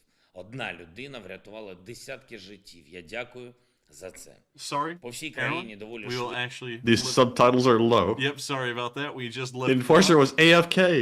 Yeah, actually, I was away from the computer for a second trying to do something else, so I'm going to let that continue. Швидко і ефективно відбуваються відновлювальні роботи. Якби ще не сьогоднішні удари, то вже поновили енергопостачання, водопостачання і зв'язок, які терористи пошкодили вчора. А сьогодні Росія доб'ється додатково лише одного, трохи затягне наше відновлення. Де були руйнування, всюди буде оновлена інфраструктура. Де були втрати, вже є або ще будуть будівництва. Де були будь-які надії ворога, будуть руїни російської державності. Я дякую усім, хто на своєму рівні забезпечує відновлення після ударів терористів. Я дякую рятувальникам, більш ніж 1000 працівників ДСНС, які моментально прибули на виклики і почали знешкодження наслідків терористичних атак. За поданням міністра внутрішніх справ я хочу особливо відзначити самовіддані та рішучі дії старшого прапорщика Бориса Шаповалова, командира відділення у Запорізькій області, сержанта Олександра Сміяна, пожежного рятувальника Запорізька область, прапорщика Юрія Лузинського та молодшого сержанта Олексія Білецького, респіраторників гірничо-рятувального відділення місто Київ. Дякую всім лікарям, які надавали допомогу пораненим і травмованим. Дякую всім енергетикам і працівникам комунальних служб за якісну реакцію і швидку роботу. Я дякую працівникам місцевої влади, очільникам місцевого самоврядування та урядовцям, які працювали разом, дійсно у єдності і на відмінно. Наразі більшість міст і сіл, які терористи хотіли залишити без електрики і зв'язку, вже з електрикою, вже зі зв'язком. В деяких містах, в деяких районах роботи ще тривають. В деяких містах і районах енергетиками застосовуються тимчасові обмеження енергопостачання за графіком. Це необхідно виключно для того, щоб підтримувати стабільність енергосистеми. Уряд все це контролює. Стараємось відновити нормальні умови максимально швидко. Я дякую також і всім українцям, які вчора дослухалися і обмежили власне споживання електрики в пікові години з 17 до 22. Завдяки нашій з вами сумлінності вдалося зберегти в середньому по країні 10-ту частину енергії, що дозволило системі працювати стабільніше. А мета наша з вами має бути берегти чверть електрики саме у ці пікові години. Сьогодні і ближчим часом варто це робити. І, будь ласка, переносьте споживання енергії технікою, що потребує багато електрики, на інші години доби. Це не складно для окремої людини і це дає великий результат в межах всієї нашої країни. Взяв участь сьогодні в роботі позачергового саміту Групи 7, який був скликаний німецьким головуванням за нашою ініціативою. Обговорили реагування найсильніших демократій на цю нову російську ескалацію. За таку нову хвилю терору має бути і нова хвиля відповідальності для Росії. Нові санкції, нові форми політичного тиску, нові форми підтримки України. Завтра в форматі Рамштайну відбудеться обговорення оборонної підтримки України. Очікую від партнерів прогресу в питанні про протиповітряну, протиракетну оборону. Домовленості щодо нового постачання іншої необхідної нам зброї і боєприпасів. Держава-терорист має бути позбавлена навіть думки про те, що будь-якою хвилею терору може чогось досягти. Окреме завдання для розвідки – встановити усіх, хто задіяний у цих ракетних атаках проти України у схемах з іранськими дронами. Індивідуальна відповідальність терористів має бути так само, як і відповідальність держави-терориста. Працюємо заради цього. Провів сьогодні окремі розмови з прем'єр-міністром Італії та прем'єр-міністром Австралії. Почув абсолютно чітку підтримку, абсолютно чітке засудження усіх проявів російської агресії проти України та міжнародного права. Маємо і докладну заяву Групи 7, зокрема і про те, що усіх відповідальних за терор проти України буде притягнуто до відповідальності, починаючи з теперішнього політичного керівництва Росії і закінчуючи усіма, хто обслуговує ці терористичні інтереси. Людство і людяність сильніші, ніж будь-які терористи.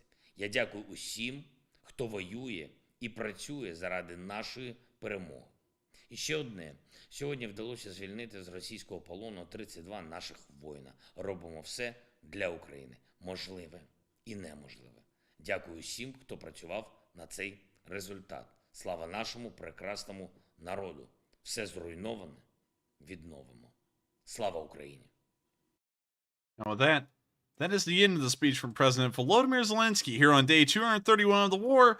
And of course, that wraps up our news segment for day 230 and day 231 of the news. If you enjoyed, I thank you so much for watching. And if you would subscribe, that does help out our channel greatly. We run these streams every single day of the week at 10 p.m. Eastern Time, except for Mondays, where we cover the past 24 hours of the war every single day. And so, of course, if you did enjoy, please make sure to subscribe. And so with that, we're now going to be moving on into addressing all the polls that we have run in between the last question segment and this one, and also everyone's super chats and as many live chats as we can get to. And so with that, what do we got, Matthew? All right, folks, and it's now time for the final question segment of the night. And the first poll said, is the United States the glue of world stability and peace? It looks like 53% said yes, they lead the world, 32% said somewhat, and 15% said no, the USA is not the glue. Now, for me, I would fall within the 53%. I think that the USA is the world's largest superpower, and it will be probably for a long time. But Enforcer, what say you? I would have to say that the United States will certainly be one of the dominant countries for probably the next several decades, and it really annoys me. Like, y'all don't know how much it annoys me when I hear, and this is an equal critique of both sides of the United States, that the country will collapse within the next few years. Because I don't think these people have ever opened up a book and looked at what the United States has gone through before. Because what we're going through now, economically or anything, is nowhere close to what the lowest the nation has been at before. So I believe that the United States will probably endure for an incredibly long time beyond now.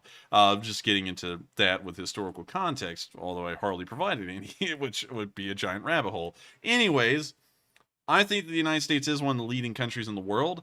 I can't really say that anyone else is, and I know that there may be some, I guess you could say, national pride that's put into those answers, which is no problem at all. But tell me this: when was the last time that the Germans initiated a war on terror and everyone hopped on board there? And you can argue whether the war on terror was great or bad, but the point is that the United States kind of dictates the speed at which the Western world moves at and what directions we try and move in. And of course, being the economic power in the center of the Western world, they are the glue that holds it together, in my opinion. I can't really think of another Western country that's at such size, military and economically, to be the glue that holds together the Western world. If anyone could give me a decent alternative in the live chat, I would like to see it, because I'd be interested in what most people think is, if you disagree with the poll, and say that it's not the glue that holds it together. What country is the glue that holds the Western world together? I'd actually be interested in seeing the answers. But with that, I hope that addresses the poll fairly well, and we are on to the next one. All right, and our next poll said, which attribute primarily allows the United States to wield so much power globally? It looks like 16% said military might, 17% said large economy, 9% said money printer that goes brr, and 57% said a mixture of the above. And for me, I'd have to say it's a mixture. First and foremost, without a strong military, we would not be wielding as much power as we do have now. I think military comes first, economy comes second. When it comes to wielding power globally. And also, it really helps to have a money printer that you can turn on at any moment's notice and print some money and make some more equipment. And the United States is the world's largest superpower, so we can do that. And who's going to come collect the debt? But Enforcer, what say you? I would have to say, honestly, if I had to pick one, I would actually have to say that the reason why the United States wields so much power is the massive economy we have over here. Not the money printer, not the military. All of that derives from the economy alone. Way back, a long time ago, back in the early 1900s, I'm talking about the 1900s as a decade, not the 1910s or the 20s, just the 1900s.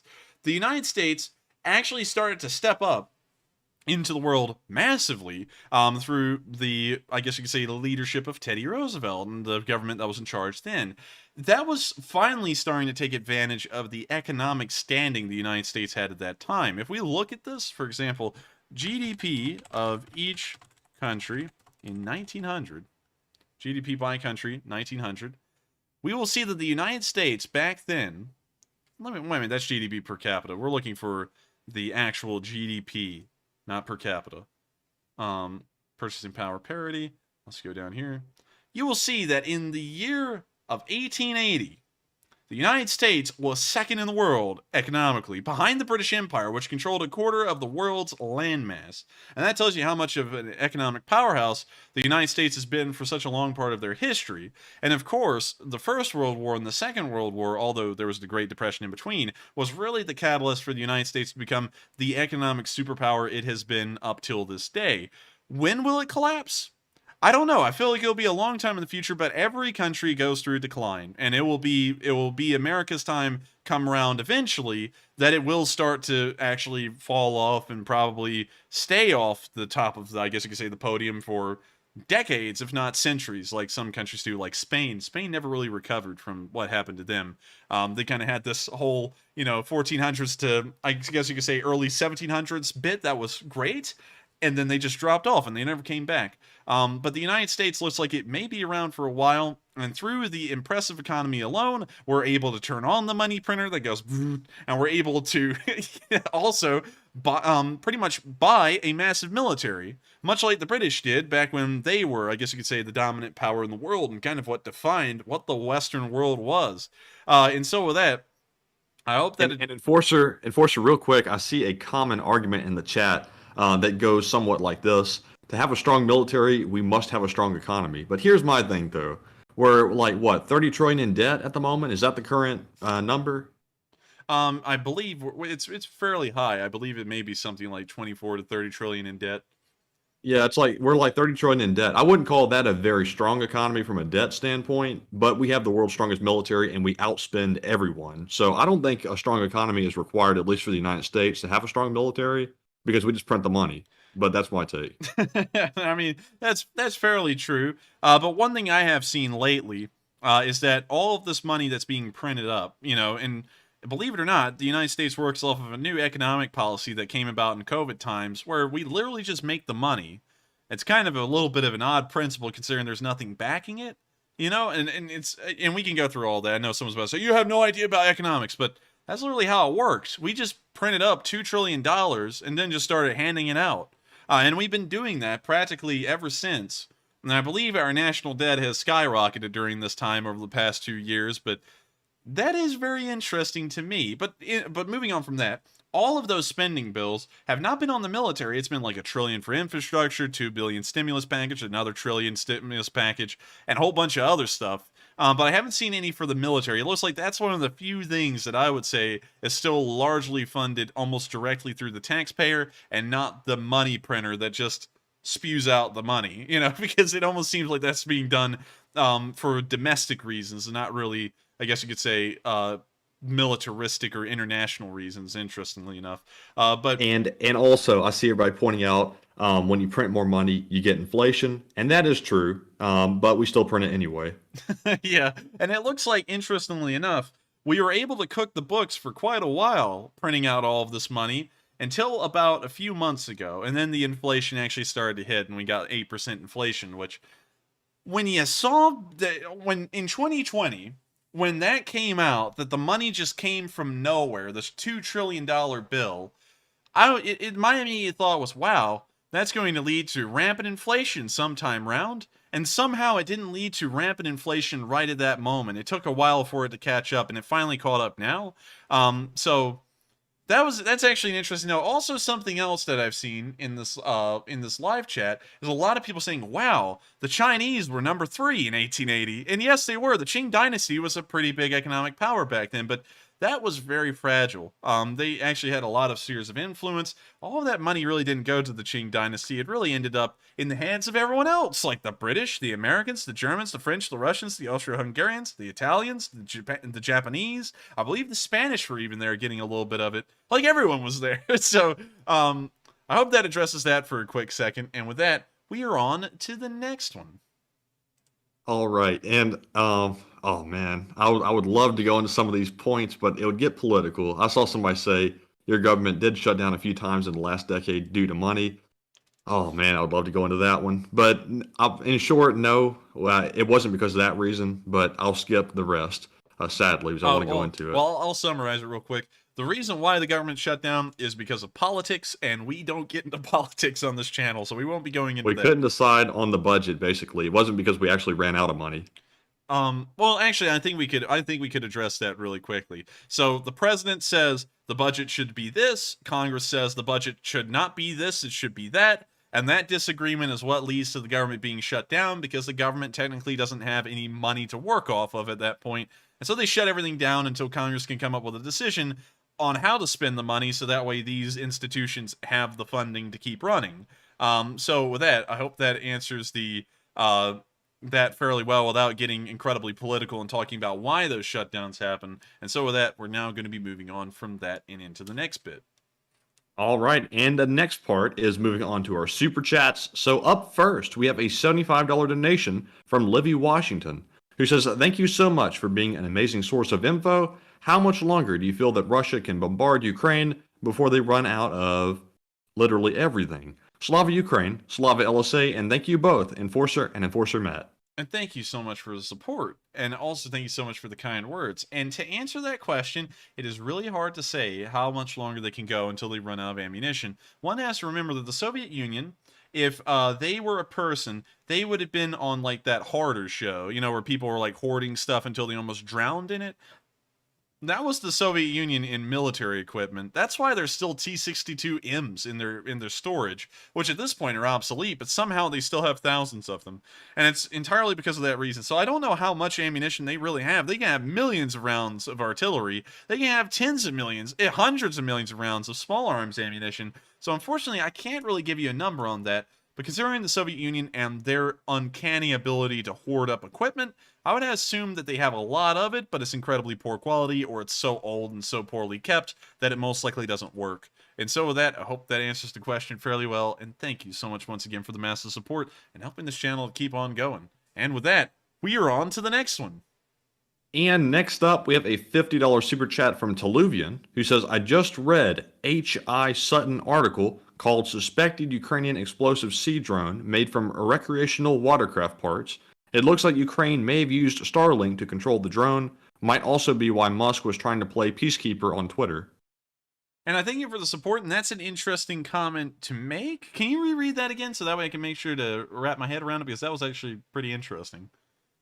Teluvian said, "Just read H.I. Sutton's article called Suspected Ukrainian Explosive Sea Drone Made from Recreational Watercraft Parts. It looks like Ukraine may have used Starlink to control the drone. Might also be why Musk was trying to play peacekeeper on Twitter." Interesting point. I honestly, looking at Elon's tweet, I would have to disagree with Elon playing peacekeeper for that reason, because he actually said in the tweet that Russia had owned Crimea since 1738, except for that thing that Khrushchev messed up. Pretty much going with the Russian claim that Crimea is theirs. And so I don't think he was playing peacekeeper for that reason. I think he was playing peacekeeper just because, you know, and once again, he stepped in it. Yeah, I guess you could say he stepped in it, and it's kind of weird to me. I just got to say this. It's kind of weird to me how when billionaires get to the top, especially the very top billionaires, for some reason they just think at that point that they know everything. You know, like and you can go through, I'm not going to list examples, but you can go through the past 3 years and go through the top billionaires and look at the things that they've said and dabbled in, and then the news brings them on and acts like they're a professional in something they've never done in their lives. And they pretty much have the opinion of any common person that has no experience in that field. It's very interesting to me how, for some reason, when everyone gets to that level, they just start knowing everything about everything. And so I think he just did that because, you know, he's Elon. So, you know, obviously he thinks he knows everything about everything, and then everyone went and crapped on him. So with that, I hope that answers the question fairly well, and I thank you so much once again for the support. And with that, we are on to the next one, and I hope we were able to address that fairly well. All right, and up next, we have another $50 super chat from Magic Sky Girl, who says, "What else can be said? You two are da bomb. Here, have some money, please." Winky face. Well, I thank you so much for the support, Magic Sky Girl, and I thank you so much for saying we're the bomb. We try our best to make sure that this is interesting, and one thing I would like to also say real quick is some people don't understand why we go through the news with a positive outlook. A lot of people, believe it or not, can, and I think we may have a lot of viewers like this, cannot really handle very strenuous and stressful news. And that is something that I've noticed is something that the news does too much these days, is that they make everything a life or death situation. Like, you know, a congressman could walk down the street and the whole world's going to die because that congressman walked down the wrong street or something like that. And so we want to make sure that while this news is, of course, important and has a lot of severity to it, that we try and make sure that it's interesting enough for people to watch. And I'm glad that we're able to do that for a lot of y'all, and that y'all enjoy watching this news, and enjoy the jokes and the comedy we add in, and also the analysis and the historical precedent that we also lay in as well. And so I thank you so much for the support once again, Magic Sky Girl, and I thank you so much for being a longtime Lee Spring Army member. And with that, we are on to the next one, and thank you once again. And yes, thank you very much for that, Magic Sky Girl. We do appreciate it very much, and the kind words as well. Moving on to our next one, we have a $25 super chat from Duncan VR, who says, Baba moo ba. Mr. Broderick says, yeah, Baba, meow meow. Can we do something about this dictator named Mr. Putin? They should send him in a SEAL team and take him out, don't you think? Baba, baba moo, oink oink, ba, LSA ba. And Duncan, are we talking about the SEAL team as in like an animal term, like you got the sheep noises going on? Or are we talking about the actual SEAL team? Now I'm wondering, I was wondering about that too, but to answer that, I don't think we should get any kind of special forces involved. One thing that a lot of people don't know is that the special forces actually incur a large amount of casualties, which is really interesting because, you know, and Matthew, wouldn't you think that would be how it is? You know, especially how it's depicted in Hollywood, that, you know, no one takes any casualties. They just go through, wipe out the place, and they leave. I personally figure they'd probably have high casualties, to be honest, because they're going into the most dangerous situations with very few men. Yeah, and that is actually the case, believe it or not. From what we've been able to find publicly, information-wise, special forces are some of the highest casualty units in any military in the world. And interestingly enough, I think, and of course, this is just my speculation, and I have huge respect for the special forces men because they have unbelievable bravery and morale to do the things they do. But I think most of the training with becoming like a SEAL or a Green Beret is strictly involved with what kind of mental fortitude do you have to keep on going even if the situation is next to impossible. I think that's what most of their training revolves around. It's not really trying to make you like a physical super soldier. It's just trying to see if things got bad, how far could you go? Can you go all the way? And I think that's what the special forces rely around. And so I wouldn't want them to go in there because they would probably incur a decent amount of casualties. It'd be found out they were SEALs or something similar, but I still got to give them a lot of respect because they would still, knowing that it was a difficult mission, knowing that they probably would not make it out the other side, they would still go into it full on and put everything they have into it. And so with that, I hope that does address the comment, and we are on to the next one. And thank you so much once again for the support. Yes, indeed. And up next, we have a $25 super chat from Mercury Hot, who says, I am seeing different reports of Russians surrendering in mass. Do you have more definitive updates? And thank you for all you do. Slava Ukraine. And thank you so much for the support. And I thank you so much for enjoying the updates. What was crazy to me, I think this is the craziest night ever, and I think this is the night that will stick out to me for all time, was that Friday night just a few days ago where the Kerch Bridge got blown up on stream. That was the craziest thing ever. And I never thought we would actually see that happen, but yet we did. And I thank you so much for enjoying the channel. That's the kind of things that this channel keeps on going for, is for great days like that. So thank you so much once again. I hope that does address the comment fairly well. And with that, we are on to the next one. And thank you once again. And next up, big shout out to Subnautica and also Just Chillin' for each putting in a $22 donation. We appreciate both of you very much, and thank you for supporting the channel. And Enforcer, would you like to add a few words to that? Yes, I would. I thank you so much for supporting this channel. Of course, your support, I almost sound like an ad now. Your support helps PBS to keep on running. And so we thank every single one of you, the taxpayer, for helping PBS to keep going. But of course, I thank you so much for the support. It really does mean a lot to us. And so with that, we are on to the next one. But I want you to know that we appreciate you for helping this channel to keep on running. And so with that, we're on to the next one. All right. And moving on to our next one, we have a super chat from, let's see here, Livy Washington once again, who puts in a $25 donation and says, what do you think would be the U.S. and or NATO's final play?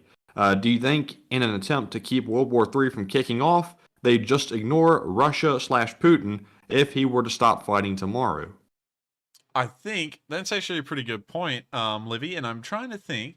Do you think in an attempt to keep World War III from kicking off, they just ignore Russia, Putin, if he were to stop fighting tomorrow? I'd say yes. I would say yes, because one thing that people don't think a lot is that the end goal, the wars are terrible economically. This war has been terrible for the Ukrainians economically as well, and that can't really be overlooked. That's why we are constantly sending them economic stimuluses along with military aid. Well, at least we did at the beginning.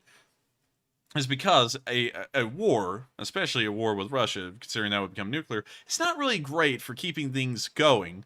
And so the best thing that the West would do is try and avoid the war. That would be the most logical reason, the most logical solution. And so if Putin just did stop the war tomorrow, we wouldn't really do anything. Of course, NATO is also a defensive alliance for the most part, and it's a big stretch for the United States to say now, considering that we mostly operate in defense or after we've been provoked or attacked, to say if you do something to Ukraine, we'll be going in.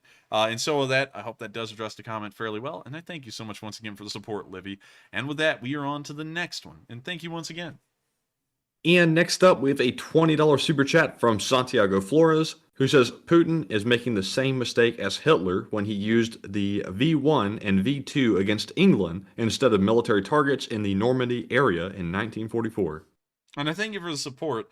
And I gotta say, if you want to see someone who was militarily overrated, I think there is no other guy. Really, honestly, there's no one that was more militarily overrated in modern history than the Germans. The Germans get a lot more credit than they should get for World War II and how well it went. And I know everyone's about to say, well, they blitzed Poland, they beat France, they actually gave the British a run for their money in North Africa. Well, that was really more of the Italians, but still. The point is that guy, like, Hitler had to have been the goofiest strategist in history, especially when you get down into the breakdown of the German military and how poor off it really was. First, they were all addicted to meth, and that's actually a historical fact. They were given these things called Pervitin, and these things, honestly, they look like little candy that you get at the store, Pervitin, right here. And you can see, let me see here. Let me see if I can find y'all a picture. It says methamphetamine over there to the right. It is a methamphetamine, and these were actually issued to all German soldiers up until about 1940. That's when someone in the German military found out, oh crap, meth actually messes with you really badly. Maybe we ought to stop giving it to them. And so they stopped. But by that point, it was too late. They had the entire German army addicted to meth. And also, someone just brought up chocolate meth bars. Those were called Panzerschokolade, which were for the German tankers. Interestingly enough, they also put meth in the chocolate. So just in case y'all didn't know that. And so the Germans were addicted to this crap. And this caused a lot of disciplinary issues. And also, now that the German army wasn't supplying the Pervitin directly to them, or Pervitin, they had to write letters home to their families and be like, hey, could you go down to the drugstore and buy me some meth? I would be very appreciative. Love, your son. And they would send him meth. And that, I mean, I cannot emphasize to y'all enough, that was a problem that the Germans were having to deal with in the background the entire war. And it was a massive one, actually, and it caused a lot of disciplinary issues during the invasion of France, and specifically the invasion of Poland. That thing almost fell apart at times for the Germans. And also, most of their military didn't have any engines.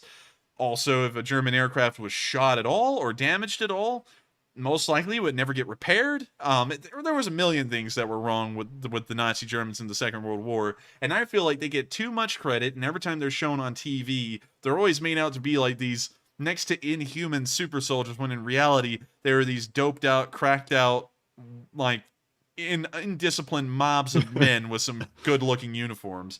And so with that, we are on... Enforcer, here's a question for you, because Hitler was actually hooked on meth himself. And I saw East Malibu remind me in the live chat that Hitler was actually tweaking pretty hard at the 36 Berlin Olympics. And I just saw that video yesterday. He was bouncing his leg around. He was acting like a crackhead, basically. Yeah, I mean, like, everyone was in Germany. Interestingly enough, it was until the Harold-Taft Act in the United States in, I believe, 1919, everything in the United States, drug-wise, was legal. And it's, honestly, the history of that's insane. People act like, the 1900s, like, people talk about nowadays with, the war on drugs and, drugs being all over the United States, even though the government tries to fight it as hard as they can. They go, well, it was a good time in the 1900s, in the 1800s, no one was on drugs back then. Everyone was on drugs back then. Like, drugs were in everything. Like, Coca-Cola had coca leaves in it.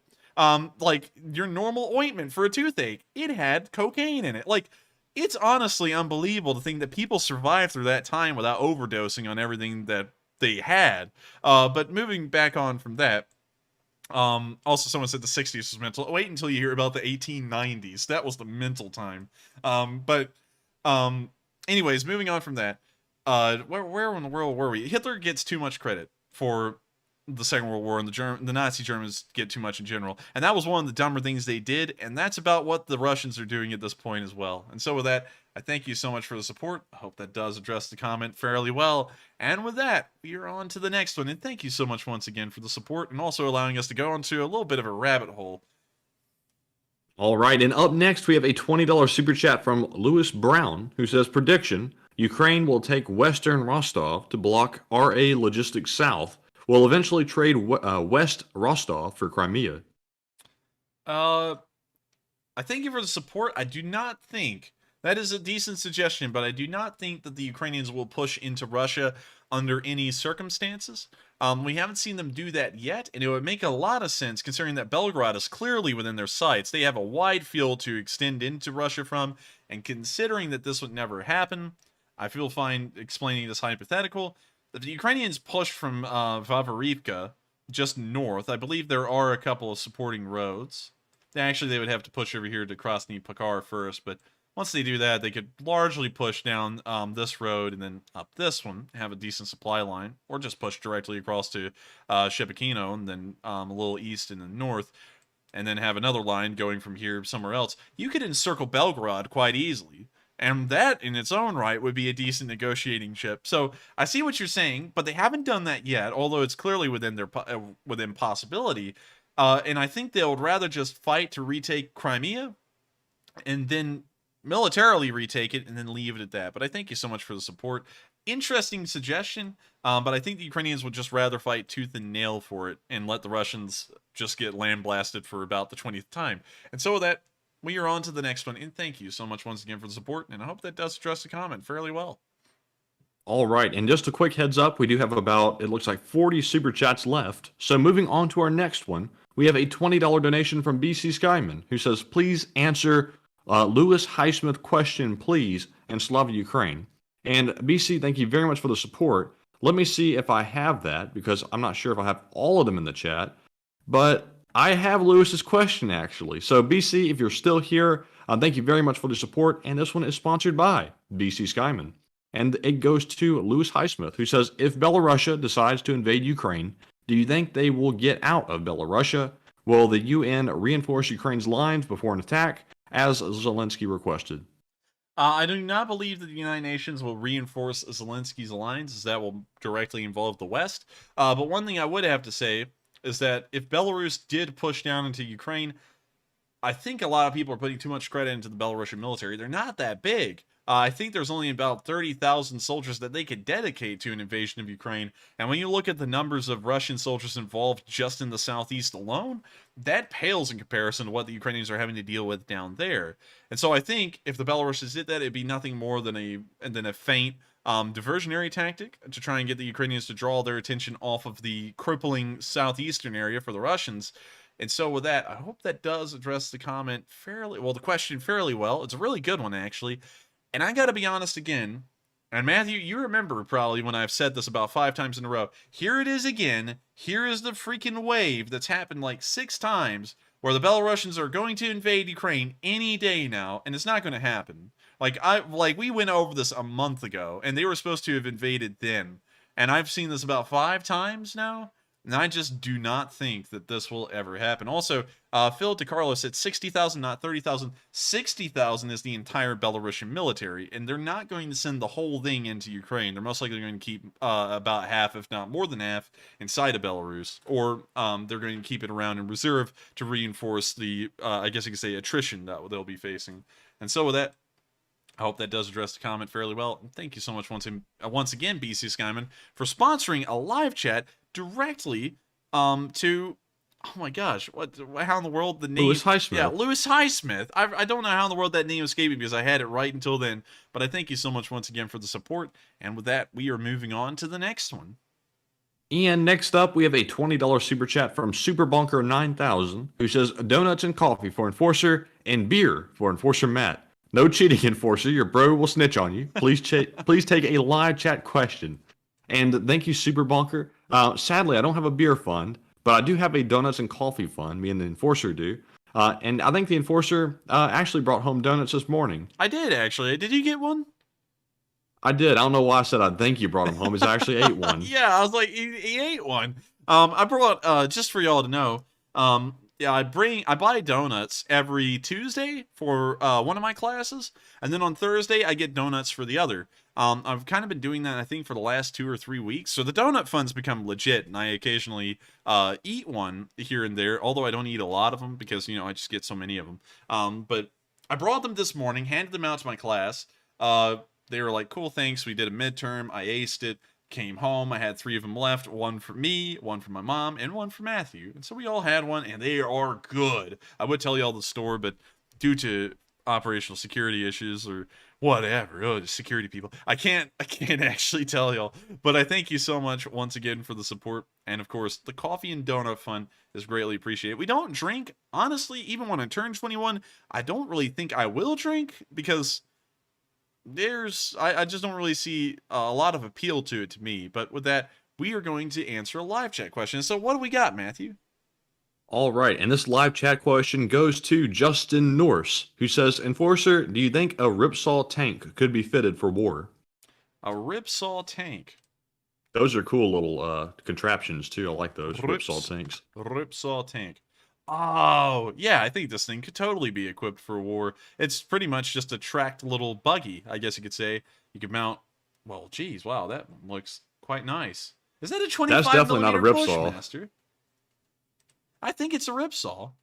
A Ripsaw. Not the one he's talking about, I don't think. So this is a Ripsaw M5 fitted with a Kongsberg RT-40 turret in the U.S. Army testing at Fort...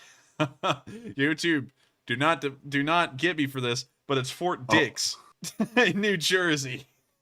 I'm sorry if you're stationed there. Yeah, I'm sorry if you're stationed there. But then again, you could be at Fort Rucker, which I've heard horror stories from. So, anyways, this thing, if you're talking about this specific version of the Ripsaw, that thing is pretty much just a Bradley on a smaller platform. And so I would totally say that this would do incredibly well in Ukraine. And so with that, I thank you so much for the support. I hope that does address the comment. And honestly, I gotta say, thank you for introducing me to this because this thing is cool. And so with that, we are on to the next one. But thank you once again. And up next, we have a $20 super chat from Leaf Spring Army, who says, Gentlemen, once again, thank you for all that you do. Keep up the good fight. This virtual front is just as important as the real one. The information space and court of public opinion is so critical in the modern age. And I thank you so much for the support. And I would have to thank you so much for saying that the internet sphere is as important to the war as the physical sphere. And we have seen over this war that the digital world has started to take a lot more precedence and relevance, I guess you could say, over these past few months as we've seen the drones in use, we've seen all kinds of cyber warfare being conducted, and of course a lot of support, like from this channel alone, has been raised through the internet alone. Of course, I don't put myself on that high of a pedestal. You know, if the channel stopped running, the war would keep on going, and of course support would survive. But thank you so much for the high praise, because it really does mean a lot to me that people enjoy our channel so much that they would say such high things and high praise of us.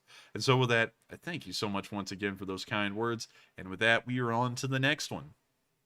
And next up, we have a $20 super chat from Eduardo Gonzalez, who says, The West needs to shore up winter supplies for Ukrainian troops on the ground and strengthen logistics hubs to stave off the wrath of General Winter. The Winter War is an example of what can happen when not prepared.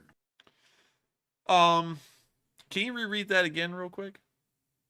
How did I know you were going to say that? Well, I think it's because you just saw a chat get timed out by a Nightbot, and I had to open that back up. But anyways, let's hear that again. So this one goes to Eduardo, who says the West needs to shore up winter supplies for Ukrainian troops on the ground and strengthen logistics hubs to stave off the wrath of General Winter. The Winter War is a great example of what can happen when not prepared. And I thank you so much for the support. And that's a great point. And I have to be honest with you. I think the Ukrainians have the logistics side of things battened down. We've seen so many videos of them getting fresh vegetables, non-refrigerated fresh vegetables, mind you, on the front lines, as well as cakes and all kinds of other goodies that shouldn't really survive long in an area like that, make it there. And so I know for certain the Ukrainian logistics are like Amazon Prime. Well, Amazon Prime pre-COVID. Now you can't get Amazon Prime to deliver anything within a 1 to 2 day period. But before COVID, you could. And they're like that right now. It seems like they can get anything to the front lines that they wish. And so I think they certainly got the logistics down. I think they just need supplies running through it so that way the soldiers can be prepared for the winter. They need some heavy winter clothes. They need probably a decent amount of heating. Probably need to make sure that there's a lot of spare parts for the heaters inside of vehicles so that way crew members don't freeze to death inside of them. But I would agree with you. Winter is right around the corner. We're midway through October at this point. It's only probably just a few weeks away before the cold really hits, the frost at least. And so with that, thank you so much once again for the support. And I hope that the Ukrainians can get support from the West for their winter gear and make sure to keep those soldiers nice and warm as it comes around. And of course, I honestly think that heaters and parts to keep vehicle heaters running is way more important than hot clothes. Because almost everyone these days rides around in a vehicle. Probably a lot of Ukrainians will be in vehicles. And so it will be as important to keep the heaters inside these vehicles running than it is to keep them in warm winter clothes. But with that, we're on to the next one. All right. And up next, we have a $50 super chat from Bill S., who does not leave a comment. But Bill, thank you so much for that very generous support. We do appreciate it. And Enforcer would like to add a few words himself, I'm sure. And I am quite sure as well. I would like to add a few words. And I got to thank you so much for the support, Bill S. Of course, he didn't leave a comment, but that support says bounce. It says this channel will go on for another week, another few weeks. And you want us to keep this channel running and the videos that we make to keep on coming out. And so I thank you so much for the support. And of course, it means a lot to us that people really do enjoy this channel and want it to keep alive. We only keep alive through viewer support alone. We don't run ads. And I hope a lot of people appreciate that. I think, honestly, we need to do another hoot hoot for ad-free because we do not run ads at all on these streams. If you see an ad on one of these on a replay, that's probably because something inside of it was copyrighted. You can see how strict YouTube is with that. Look at prior examples, and they'll run ads on it then. But I make the conscientious choice that these streams, when they go live, they do not have any ads on them, and that once they actually become a video, those don't have ads on them either. So by clicking on our video, we do not make a single cent, a single penny off of your viewership. The only way that we are able to keep this channel alive is through direct viewer support alone. So it means a lot to us because it's the only way we keep this channel alive. And so with that, I thank you so much once again for the support, Bill. It does mean a lot to us and it helps this channel to keep running. And so with that, we are on to the next one. And thank you once again. All right, and up next, we have a $20 super chat from Blue Flam 777, who says, "Great work, Enforcers. Keep it up. This question is for the LSA chat and Slava Ukraine."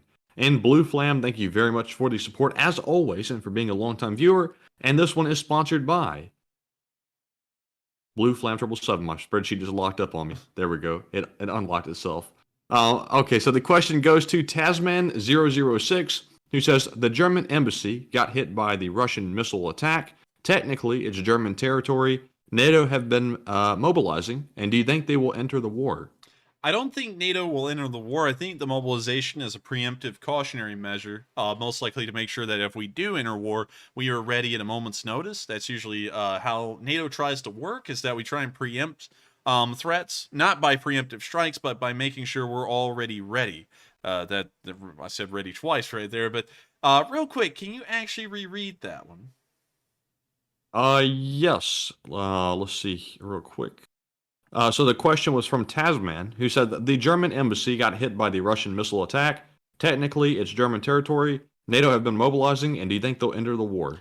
I don't think they'll enter the war, and it depends, honestly, because I actually missed the German embassy part. I was like, I swear, I was thinking when I was answering that the first part, I was like, I swear I missed a part. If it hit the German embassy, that is technically German land, much like a U.S. embassy is on U.S. soil, regardless of where it is. And so with that in mind, it depends on what kind of hit it was. If it was directly aimed at the embassy, then definitely NATO may be probably getting involved or very close to getting involved and demanding a Russian apology.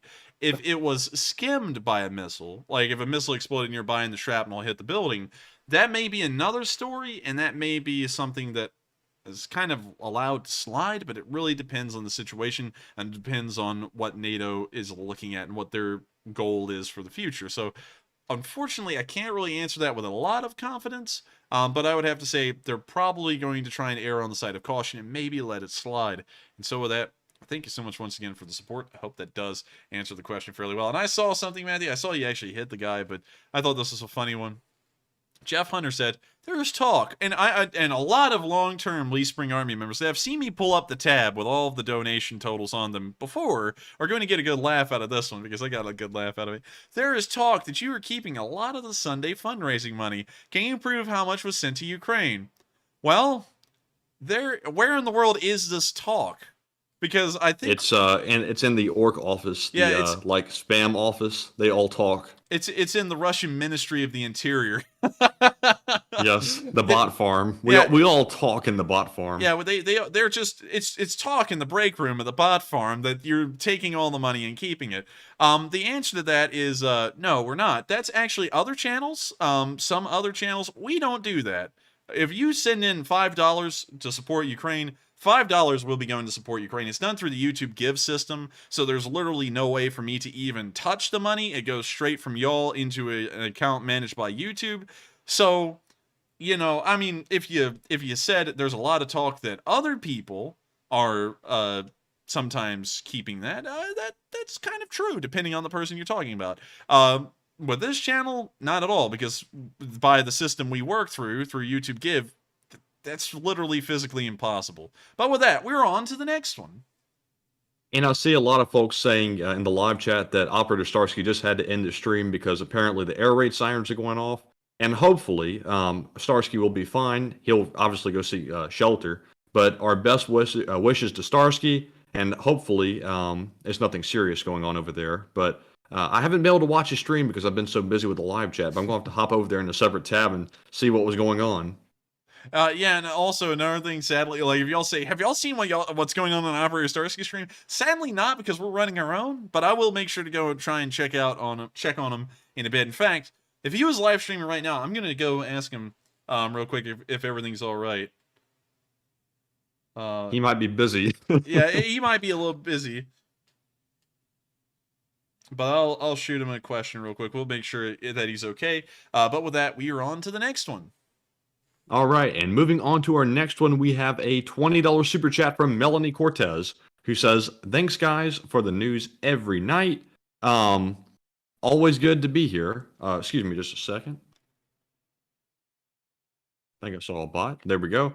We have a $20 super chat from Melanie, who says, thanks, guys, for the news every night. It's always good to be here. Take a question from the chat, please. I used to be a silent watcher, but LSA too awesome to stay quiet. Slava Ukraine. Thank you so much for the support, and I love that you enjoy the LSA. And I think it's really cool how we have so many people that are active in this chat. Interestingly enough, everyone, we get about 40 to 50,000 views while the stream is live. Out of all those views, we get something like 20 to 25,000 live chat comments each stream, meaning that there is a 50% view to chat interactivity, which, from what I found on YouTube, is incredibly high. And so the Lee Spring Army is a very active group, and I'm glad that you've been enjoying, and it's very crazy to think that we have a highly active group of viewers, and I guess you could say, I mean, like Lee Spring Army soldiers. I guess that's the best way to say it. Also, another crazy thing about that is that, to keep this in mind, Matthew and me are the only ones on the stream. Matthew is pretty much our only moderator, and there are about 20 to 25,000 chats that come through each night, each one individual and each one unique. And so if you ever go, hey man, like I've been asking this question for like 4 weeks and it's never been answered. It's because there are literally 25,000 live chat messages and you're in one of them. So sadly, we can't get around to answering everyone's question, because if we did, we would be answering the questions of every single person in a small city each night. But with that, we are on to the next one. And also, folks, for asking if we're going to check on Starsky, Enforcer did send him a message a moment ago, but he might be a little bit busy right now trying to get people into the shelter or just trying to get to the shelter himself. So, you know, we might not get a response for a while, but hopefully we hear something back to know he's okay. But anyways, moving on to our next super chat, we have a $20 donation from BL Parak, who says M30A1 HIMARS rockets will be devastating. I called them demobilizers. That's actually a pretty good one. And I thank you for the support. And I would have to say that the HIMARS rockets are deadly effective, especially the M30s with the unitary warhead. That's pretty much a fancy way of saying that it's just one bomb, pretty much. But I gotta say, those things are killer good. And from what we're seeing, it looks like they can do a pretty decent job at wiping out a whole convoy with just 4 missiles. But with that, I thank you so much once again for the support. I hope that does address the comment fairly well. And with that, we are on to the next one. And thank you once again. And Enforcer, real quick, I don't want to go off on a huge tangent, but I saw some folks saying that we like to include the live chat in a way in our streams, which is the reason why people like it. And that's our whole intention, folks, because we see a lot of streams that we've watched ourselves that just basically talk and they don't interact with anybody or anything like that. And that's what we think makes the stream cool, is we interact with the live chat. We involve the viewers to the greatest extent that we can, given the constraints of YouTube. But Enforcer, I think that's what makes the channel pretty special, to me at least. I would definitely have to agree. That's one thing that I started with, and that's one thing I think is probably the shining element of this channel. You can't go on anyone else's channel and have the kind of interactivity that you have here. There's very few. Starsky is one of them, I believe, but then again, he's also bombarded with a lot of people who send a message, so they might not be able to answer all of them. So it may look like he doesn't talk to a lot of people, but he tries his best. Also, he is an officer in the Ukrainian military, so there are other duties he has to attend to. But one thing I like the best, and this is one thing also that I make sure that we never do, is put a paywall in between me and y'all. That's why we sometimes answer, well, that's why we always answer every single night questions from the live chat, because I want to make sure that that I'm not like another YouTube channel where, like, you know, like if you pay like $50 to me, I'll go play a game with you. I don't really like that. It feels like you know, to me, just being honest, it feels like I'm almost like pimping out my time. And I'd rather much just hop in a call and chit chat with everyone and just make it as interactive as possible and just make sure that everyone enjoys a good time. It's not like I'm some kind of a West Point educated, you know, quote unquote professional or anything like that. I'm just a college kid, and y'all are all just normal people like me. And so why not just Enforcer, honestly, I don't understand why other streamers don't want to interact with the audience as much, because I find it fun. Like this is my fun on my end. I get to interact with folks in the live chat and get to read off super chat questions and live chat questions. That's the best thing ever, and I love doing this. In case of y'all don't know, and if anyone's watching from college, I am a bit of a conversationalist, and so I talk to everyone, and so I have a lot of fun doing this and talking to people in the live chat, because it would be boring. It would be incredibly boring if Matthew and me just bounced off each other for 3 hours without drawing in anyone else and trying to add in something new or something interesting. It wouldn't be that fun for us. And so I hope y'all enjoy it, and I think that is one of our shining points. But with that, we are on to the next one. And how many super chats do we have left? All right. So it looks like we have excuse me. I'm having some like really like bad like tingling problems with the cough right now. I'm not sure why, but I'm trying to work through it without letting it be seen or heard on the mic. I'm just babbling here. But anyways, let's see. We have 1, 2, 3. Looks like we have about 35 left. All right. For some reason, I felt like we just treaded water for like the past 20 minutes. But with that, we're on to the next one.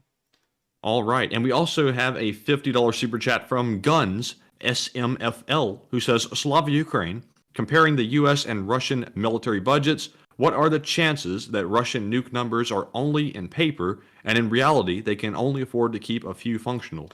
The answer to that question is the probability is incredibly high. The Russian military does not have a budget to hardly run its surface force, much less its nuclear force, and for that reason, I would have to say, based off of the U.S. military budget especially, and now we're getting a flood of super chats, which is really making us tread water. We're probably back up to 40 at this point.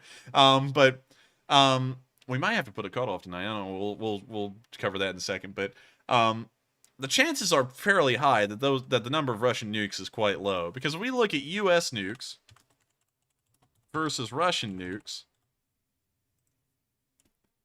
we can see that Russia possesses 6,300 warheads, while the United States possesses 5,428. We have a military budget of $700 billion US dollars per year. Russia has a military budget of $55 billion per year. There's no way that they can upkeep more nuclear warheads than us on a budget that is fractional compared to ours. And so with that, I hope that does answer the question fairly well. And thank you so much, Guns, for the support. It really does help us out. And so with that, we're on to the next one. All right, and up next we have a $15 super chat from Dutchman, who does not leave a comment. But Dutchman, I think you've already gotten off for the night, sadly, but thank you very much for the support if you are watching tomorrow. Also, we have one from BL Parak, who puts in a $25 donation and says M30A1 is not the unitary warhead. It has 182,000 tungsten metal balls. M30A1. Let me check that real quick again.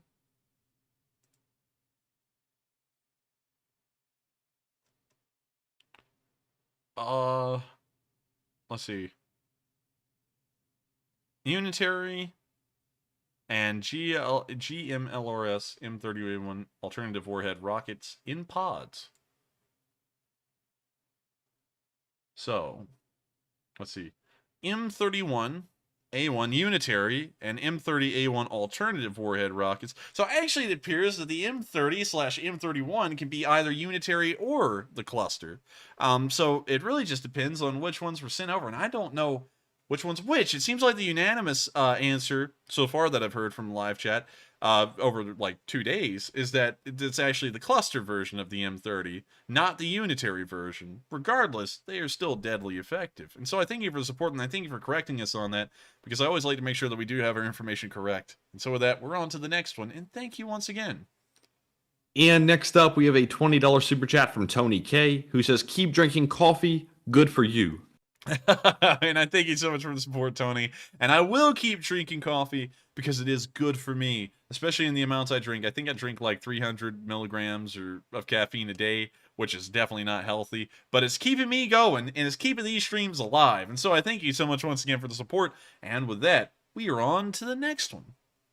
And next up, big shout out to Indy Andy 4C for putting in a $20 donation, but without a comment. But thank you very much, Andy, for the support. And Enforcer, would you like to add anything to it? Yes, I would. I thank you so much for the support. It helps us to keep this channel running. And without viewers like you, running these streams isn't possible. Now, real quick, Matthew, I know before we move on to the next one, we are getting a little pressed on time, but I'd like to answer something real quick from Robert Littau, I believe is how that last name is pronounced. Enforcer, you are so well-spoken and well-informed, but I cringe every time you use the non-word conversate rather than converse. I'm sorry, man. I'm sorry, but that's the way we say it. We say conversate. I've never heard converse. I gotta pull it up again. Conversate. Conversate. Engage in conversation. It's in the Oxford Dictionary. It's an actual word. Converse does exist too. Don't get me wrong, both of them do exist. Wait a minute, hang on. A Converse apparently doesn't exist. It's a shoe. Oh, wait a minute, hang on. That just showed. Conversating. Converse meaning. Let's pull up the meaning real quick. The exact same thing. Converse means to engage in conversation. Conversate does too. It's just I guess it's just a southern thing for us to say conversate, but both of them work. And so with that, sorry about that. And Braith Miller said it's a southern thing. It is a southern thing. And so with that, we are on to the next one. And next up, we have a $10 super chat from Jonesy, who says, keep up the good work, boys. Please take a question from the live chat. And this one is sponsored by Jonesy, and thank you very much for that support. And the question goes to the Pack Rat, who says, if Belarus invades, do you think NATO or the UN will treat the situation differently and be more aggressive during talks on certain demands? Being a third party would be getting involved. And I thank you so much for the support. And to answer that, I don't think NATO will change anything if Belarus gets involved. It's pretty much been planned since the start, and that was the premise, that Belarus would be involved since day one, yet they haven't been. And so if Belarus did get involved, I don't think the situation will change much. I think we may pump in more support to Ukraine, but beyond that, I don't think we'll get involved directly militarily. And so with that, I hope that answers the question fairly well. And I thank you once again for the support. But real quick, everyone, I want to hedge bets. This has been about the 6th time I've heard, well, really the 8th time, it almost happens monthly at this point, that Belarus is about to invade Ukraine. I don't believe it this time, and I'm going to tell you all this. Check back with me in a week. This isn't going to happen. Belarus is not going to invade because it's been said about 8 times at this point. Each time, it never happens. But I could be wrong on this one, but I'm willing to bet that this will once again fade off of the headline of the news because this is just a ratings thing for larger news channels to get people reading in on the war, since it sounds like someone else is about to join the WWE Slamdown stage or something according to the headlines. And so with that, we're on to the next one. All right. And next up, we have a question from Alvarwi, I think I pronounced that right, who puts in a $10 donation and says, "Greetings. Have you seen video of the Ukrainians using M30A1 rounds, 182,000 tungsten bearings, I butchered that, on their HIMARS against Russian frontline positions would enable a rapid push?" And I thank you for the support. And I would have to say, 186 tungsten ball bearings is a lot of ball bearings. I don't know about you, Matthew, but it sounds like it's really starting to put a bearing on that. Oh, ooh. I hope you see what I did there. But yes, I think that would actually change the frontline situation heavily. You could pretty much pepper any trench with a Russian in it with just one of those, and I think it would be clear. Maybe. And so with that, I thank you so much for the support. I hope that does address the comment fairly well. And with that, we are on to the next one. All right. And moving on to our next one, we have a $10 super chat from Appalachia Run, who says, "We should have stopped Russia in Georgia on 2008. Ukraine would have never happened and Georgians would be better off."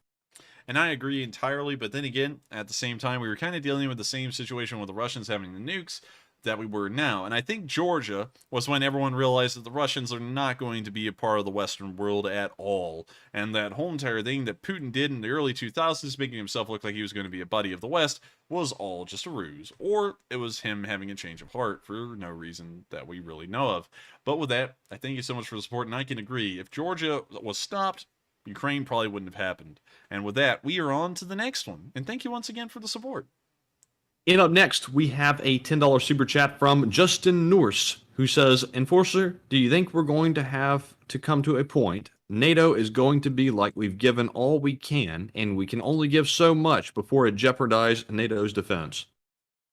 I think there may be a point where it comes to that. I think if military forces from the Russians were built up on the border of the Baltics, I think that would be it. That would be the pushing point for the West to go, you know what?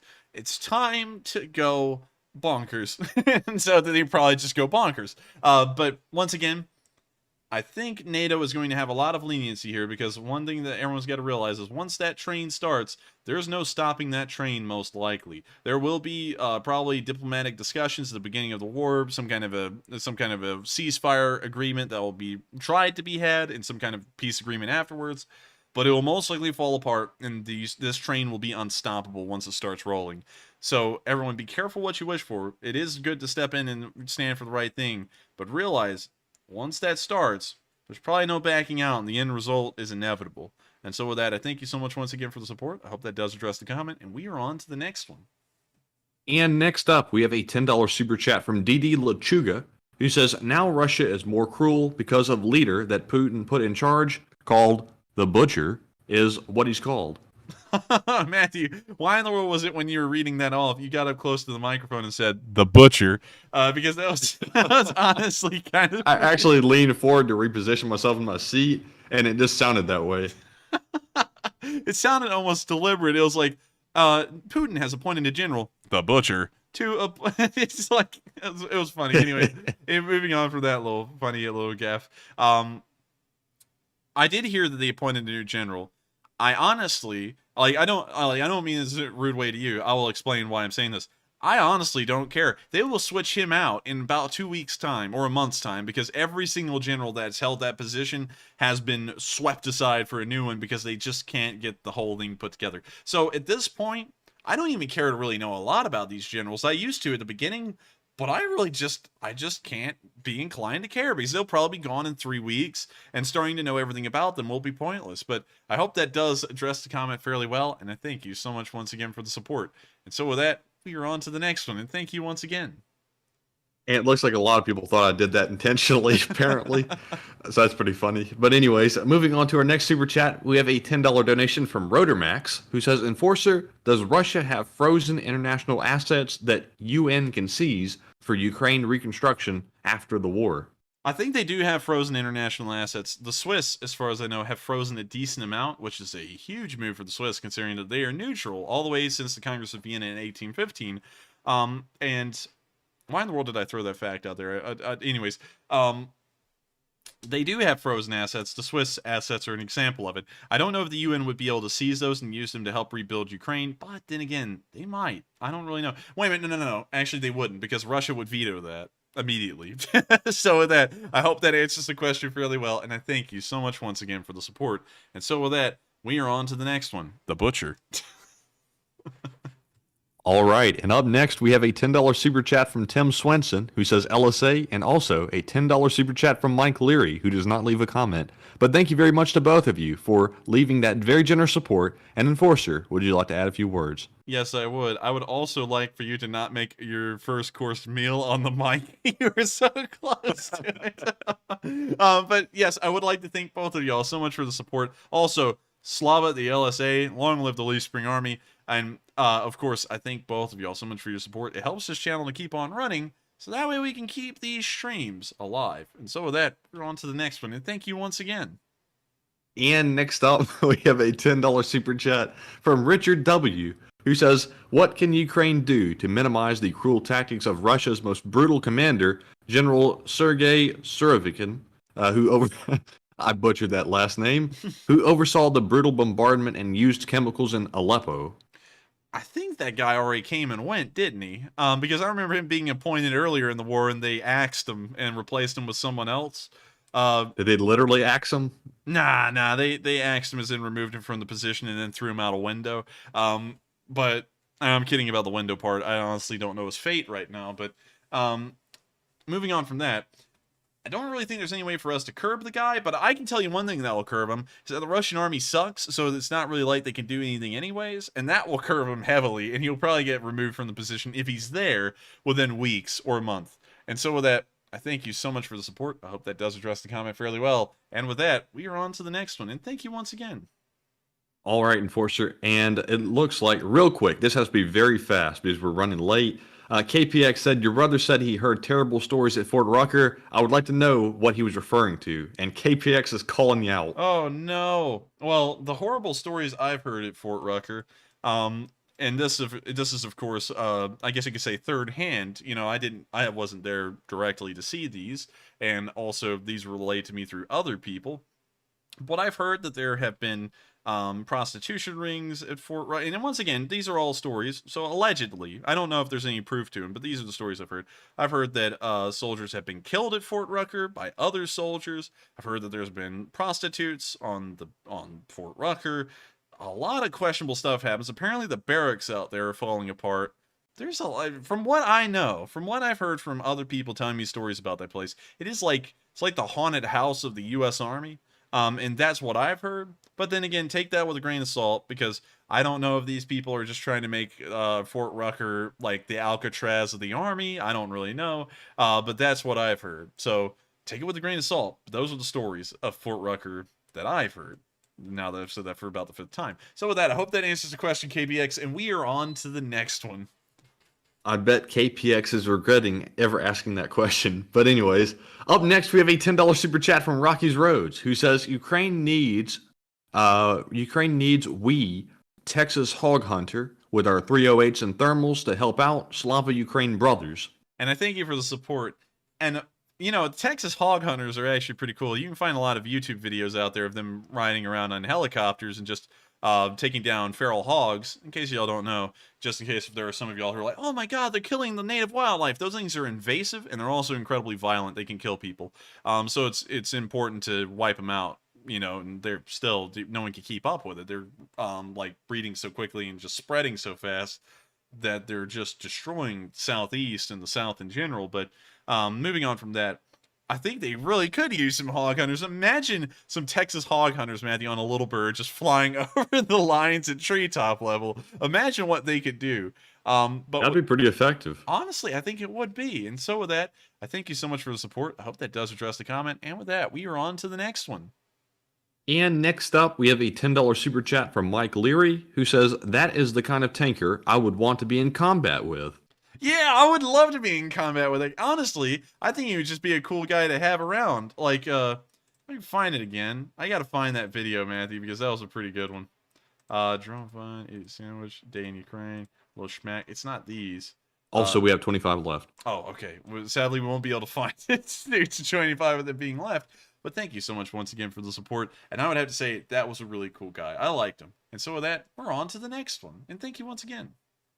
And up next, we have a $10 super chat from Communist Meth, who says, thing is about the debt, as it really doesn't really affect, let's see here, let me try to see what was meant, is it doesn't really affect economy. Our credit rating has been AAA for decades, benefits of being the currency of the world. And I thank you for the support, and that is one thing that's interesting is that from what I know, a third of our debt is actually owed to federal agencies that apparently buy bonds at the end of the year that they can pretty much, I guess you could say, what would you call it? Cash in at any given point, from what I know, or the government just pays them interest on it forever.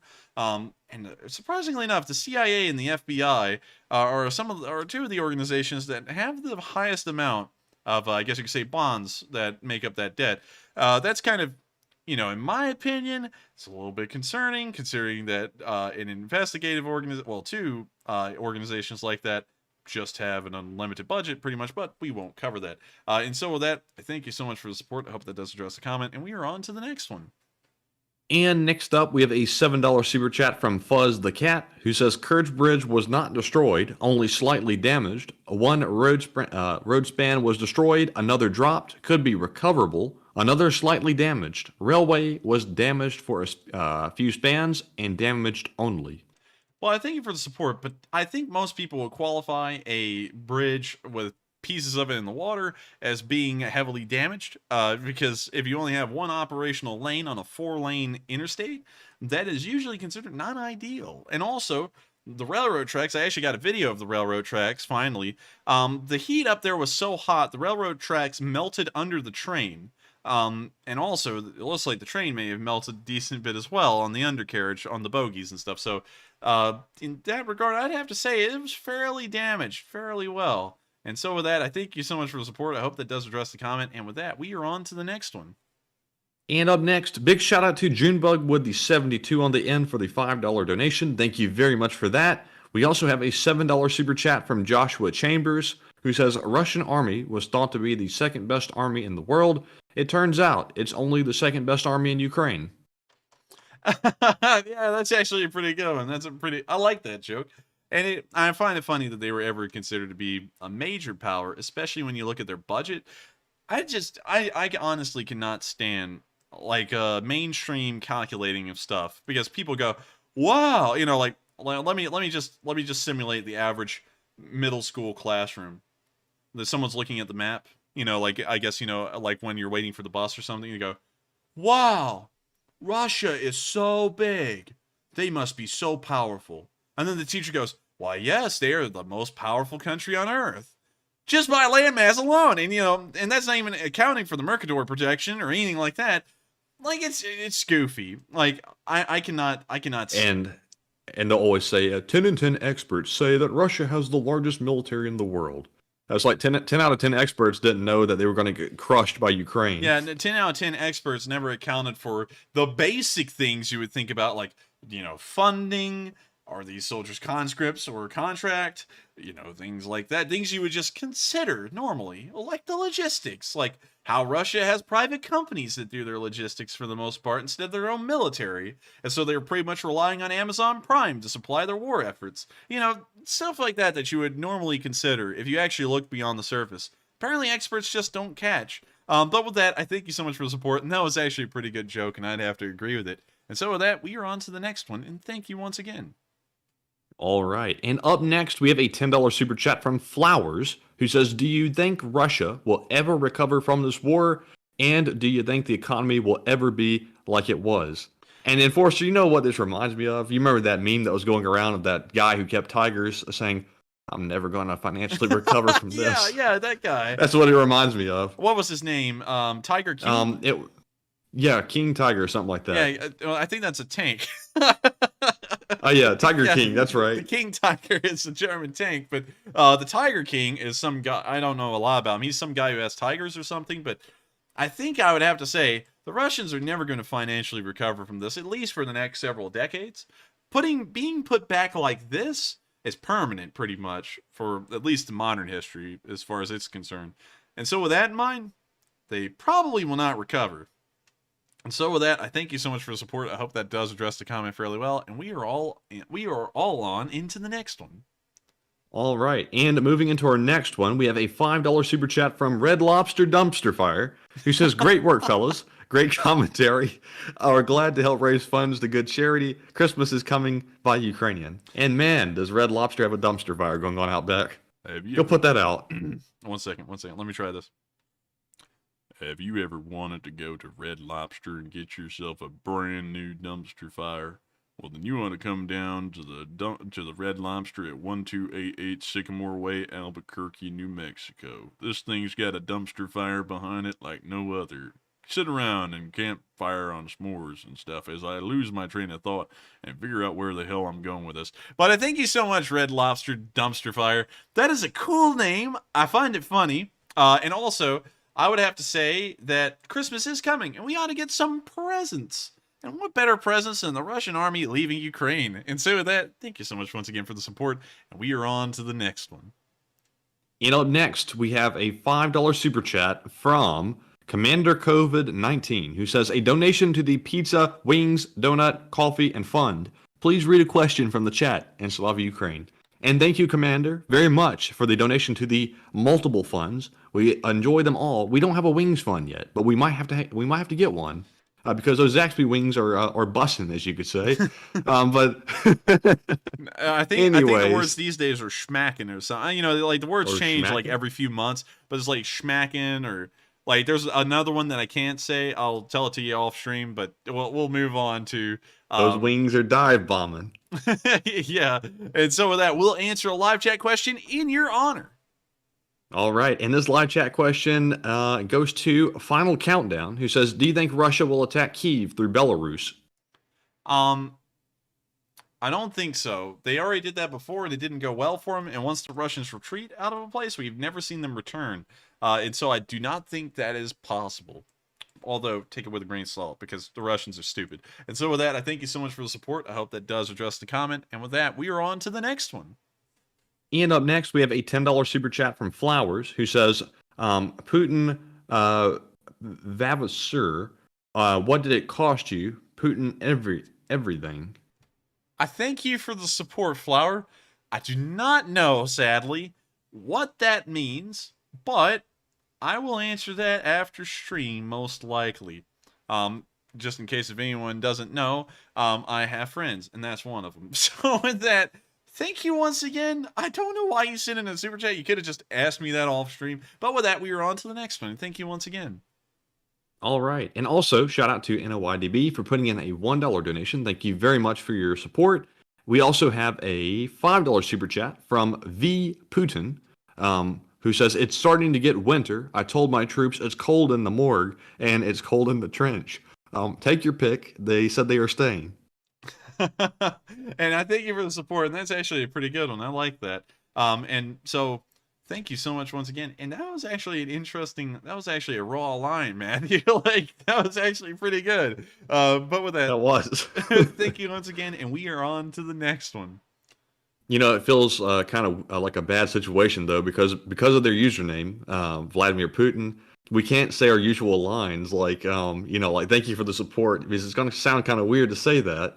But anyways, up next, we have a $5 super chat from Devin Betterton, who does not leave a comment. But Devin, thank you very much for your support and sticking with us. We also have a $5 super chat from Cade Riddle, who says, I am here. Better late than never. Hey, well, welcome to the show, Arcade, and I hope you enjoyed it fairly well. It looks like we're almost about to wrap the thing up. How many super chats do we have left, by the way, Matthew? Let's see here. We have 17 left. All right, and so with that, we're on to the next one. Thank you once again, and I'm glad you got here eventually. All right. And up next, we have the whole entire family, Billy, Joe, Carl, Bob, Danny, and Frank, who put in a $10 donation, and they said, please pull up some pics of the new Russian Deputy Defense Minister, Mikhail Mizintsev. My God, that's the stuff of pure ice-cold death. Let's take a look at this guy. You see that? You see that look right there? That looks like, honestly, that looks like a Photoshop is what it looks like. You know what that looks like? That honestly looks like a bigger version of one of the guys from Impractical Jokers. Is that a painting or a photo? I don't know. Wait a minute. Joe Gatto. I think that's it. Joe Gatto. Hang on. This guy looks like a fat version of Joe Gatto. Honestly, this is the face you get when you go home and your wife beats you and your life is nothing but misery. Oh. That's the face you have right there. Honestly, I don't think that's an ice cold stare. I think that's just a stare of nothing in there. Like if you knocked on his head, I think it'd be hollow. So with that guy looks like honestly he's dead. Like, does he have any blood in his face? You know, he looks like a. Hang on. It's like he has no blood in his body. It's like his face is like pale white. Yeah. Also, soulless. Oh, this guy's the genius who conducted the siege of Mariupol. I'm sure the Russian army is in great hands with this guy. Oh man. He has no blood in his body and no brain in his head, apparently. Then. Yeah. And so with that, I hope we addressed that fairly well, and we are on to the next one. And thank you once again. All right, and next up we have a $5 super chat from Kaz Butler, who says, I'm starting up a band called Copyrighted, so I get endless free publicity from you. And I thank you for the support. That's actually a pretty good joke. I like that. And also, you would probably get endless publicity from that. That's also like the joke where someone says, I'm going to make a beer company called Drink Responsibly, so that way every other beer company promotes my stuff on the back of their bottles. But with that, I thank you so much once again for the support, and that was a pretty good joke. And so with that, we are on to the next one, and thank you once again. All right, and next up, we have a $5 super chat from Ty CHOS, who says, tinfoil hat time, conscripted civilian truck moving munitions loaded by Russian normal skills lead to fun on the bridge. And I thank you for the support. I'm going to be honest with you, I don't think it was the truck. I feel like it was a missile, and we're still waiting for some real information on that. The only people who said anything about it is the Russians, and they say it's a truck, and I highly doubt it's a truck, because if they say anything, it's most likely not that. And so with that, we are on to the next one, and thank you once again for the support. All right, and up next, we have a $5 super chat from Joshua Chambers, who says, it is a great deal to fight while despising war, to accept losing everything while still preferring happiness, to face destruction while cherishing the idea of a higher civilization. Quote from Albert Camus. Interesting. And I thank you for the support. There's interesting, let's see. Interesting, like, I guess you could say, quote or a poem? Yeah, a quote or a poem. And I'll have to keep that in consideration. And so with that, I thank you so much once again for the support, and we are on to the next one. And up next, we have a $3 super chat from NOYDB, who says, Dr. Evil, I agree with the chat. That's the new Russian general. And y'all can give him whatever name y'all want. I will go with it 100%. And so with that, I thank you so much once again for the support. Hope that does address the comment. And with that, we are on to the next one. And up next, we have a $5 super chat from the entire family once again, who says, no, that's not the image I meant. Google images. All right, Matthew. I'm about to freak you out, man, because the Google images are worse. Like, they're bad. I've already looked at them. So here we have it. Oh! Whoa, Oh what God. in the... Hold on. There's no way that's real. There's no way. It's real. Why does that guy have arms like that? I don't know. Like, why does his body look like a toddler's body with an adult head on it? I have to say that this is the... What the... Whew. This is, like, honestly kind of scary. Look at this one. He looks like a prisoner of war. my brain's not interpreting this. The guy looks like a child, but he has the face of an adult. Also, this one, oh man, That's the least scary of them all. oh man, jeez. Now I feel like that. Now I feel like that stupid character on that show that goes, "Oh, gee, you know." But gosh, what the? I don't even understand. Like, what's wrong with this guy? Like, not analytically, physically, anatomically. There's something bad wrong with this guy here. Like, I don't mean to make fun of him, well, I do mean to make fun of him.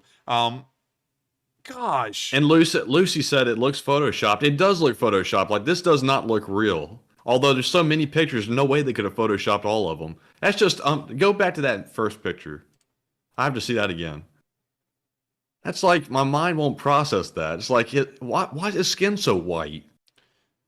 Yeah, I mean, I don't get it. Honestly, I thank you for telling us to go to Google Images, because Google Images is a gold mine on this guy. Like, oh, it's pretty bad all the way around. And what the hell is that stare? You don't come up to me and talk to me. I stare at you like I'm insane. He like starts telepathy with you. He just sucks the soul out of your body. Like, honestly, That guy's soulless. Like, look at those eyes. This guy killed dogs as a kid for fun or something. There's something wrong with this guy. So with that, we're on to the next one. But thank you once again for the support. And up next, big shout out to Mr. Buck. I'm not sure how to pronounce that, but Mr. Buck, thank you very much for the $3 super chat. We do appreciate it very much. Also, NOYDB puts in another $3 super chat and says, Alexi say, didn't you kill my brother? That's your match. What? I don't know. Well, I thank you for the support, NOYDB. But unfortunately, I don't know what that means. But with that, we're on to the next one. And thank you once again for the support.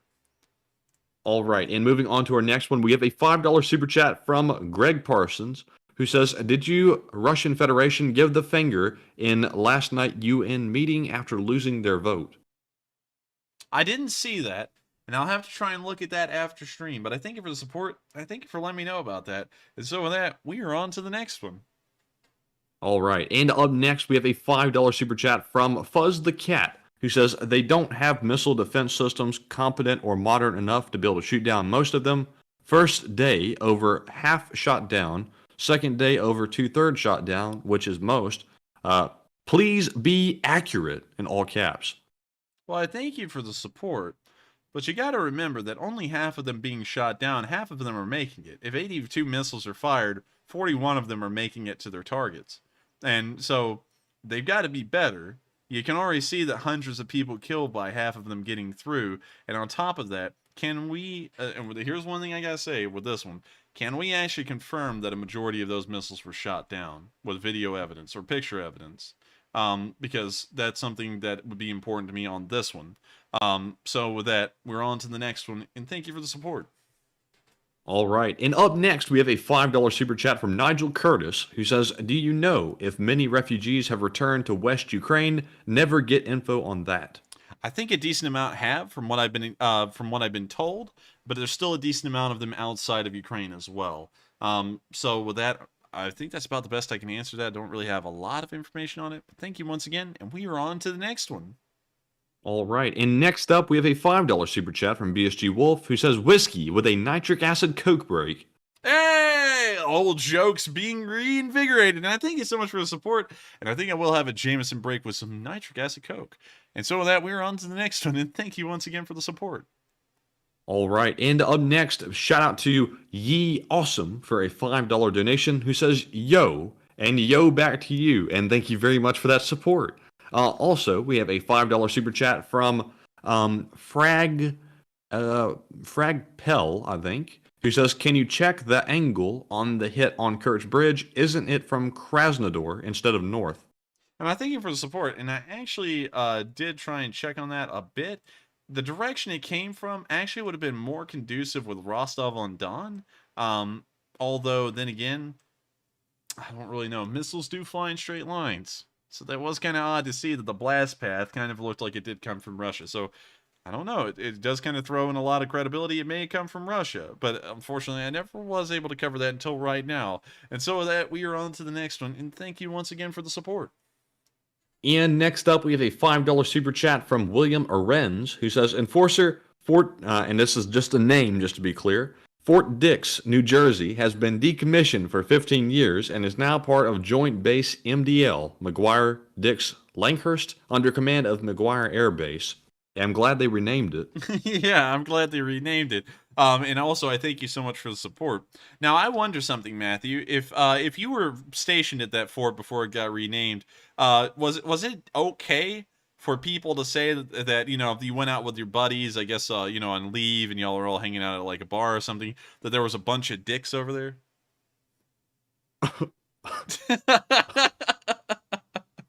And with that, I thank you so much for supporting and also sharing that info with us. But apparently Wikipedia hasn't been updated on that. Maybe we should see about trying to have that changed. But with that, we are on to the next one. And thank you once again for the support.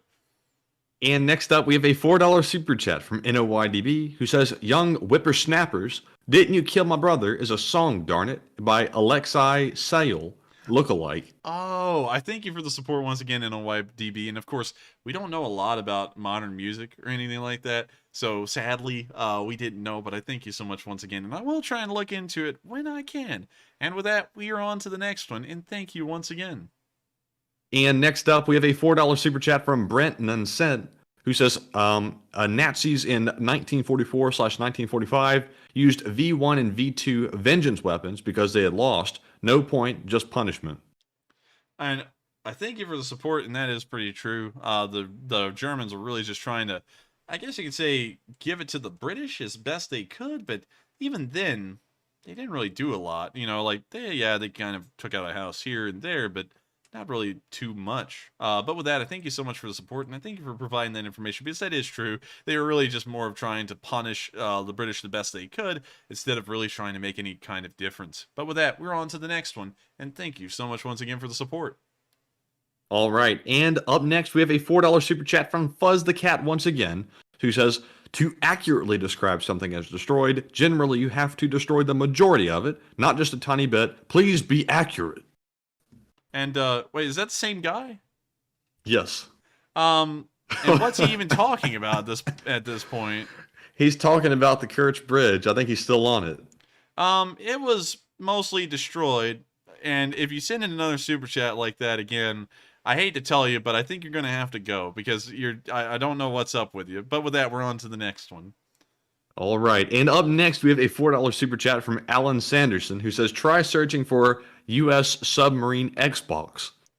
U.S. submarine Xbox. That's what happens when you throw it in the pool. Yeah. U.S. submarine Xbox controller.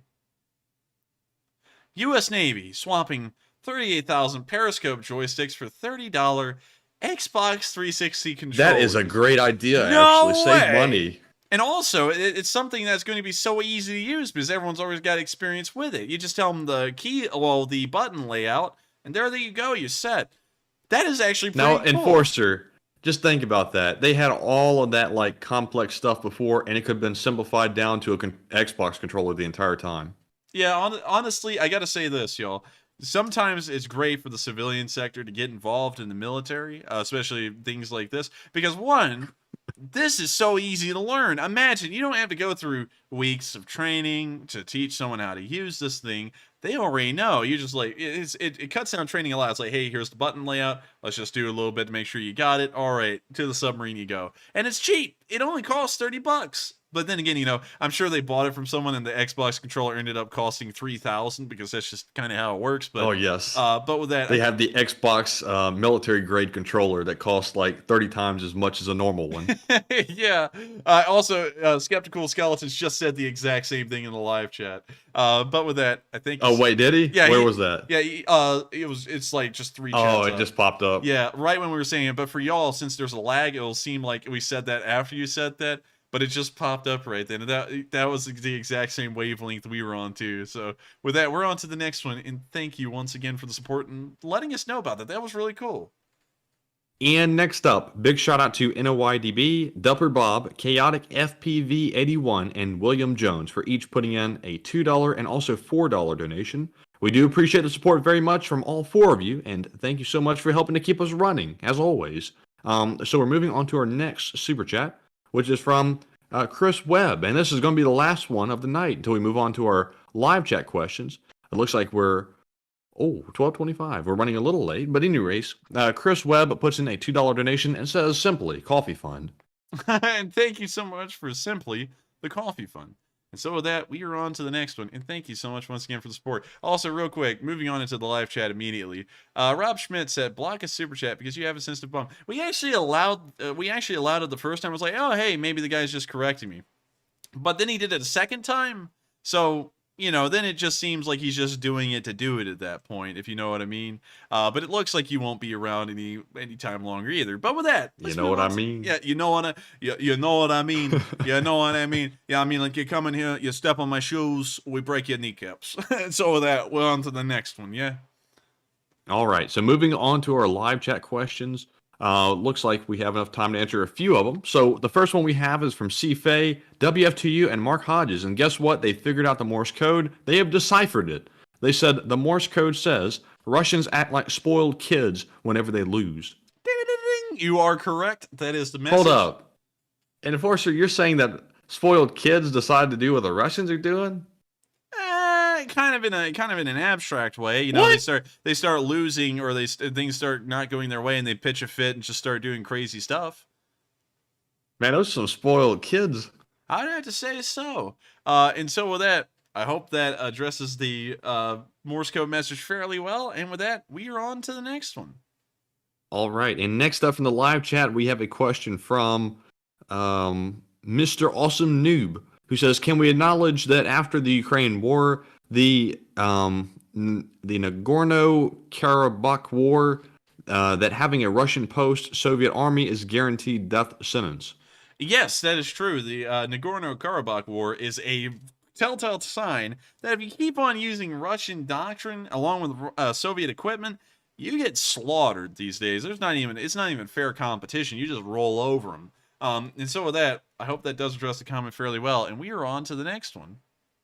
And next up, we have a question from Northern Garden Girl, who says, what kind of weapons do we need to send over that will be able to shoot down these retaliation incendiaries? Or is there anything that would help shoot them in flight before they land? NASAMS would be the best thing for us to send over. We could send over Patriots, but it seems that there are some national security risks to sending those over. So the two best things we could send over is the CIWS or the NASAMS. I think those would do the job for the most part. And so with that, I hope that answers the question fairly well. And we are on to, I believe, 3 more questions from the chat, so that way we can make sure to not go well over time, because it's already a 3-hour and 30-minute long stream. And so with that, we are on to the third to last one of the night. All right, and the next one goes to Porch Stan, who says, seeing that Putin says the Wagner Group is an independent company, why can't nations treat them like ISIS and take them out as terrorist group? Great question, actually. I think we did in Syria. The U.S. military actually took on the Wagner Group there, and we obliterated them. So I think it's happened, but I don't think it happens on a by and large scale, because the Russians will still treat them like pampered little children. And so with that, I hope that answers the question fairly well. Once again, take that one with a grain of salt, because I don't really know a lot about that exact situation. But with that, we're on to the next one. All right, and next up we have a question from Mark, who says, so when Ukraine pushed Russia back to most of its original borders, but Russia still sent 100 missiles a day, what do Ukraine do? Take it or invade? Deal or no deal? I think at that point, Ukraine would most likely try and build up its missile defense system, much like, I guess you could say, Israel did when mortar fire kept on being lobbed into Israel. They just started to develop the Iron Dome, and it finally went into effect a few years ago, about a decade ago, really.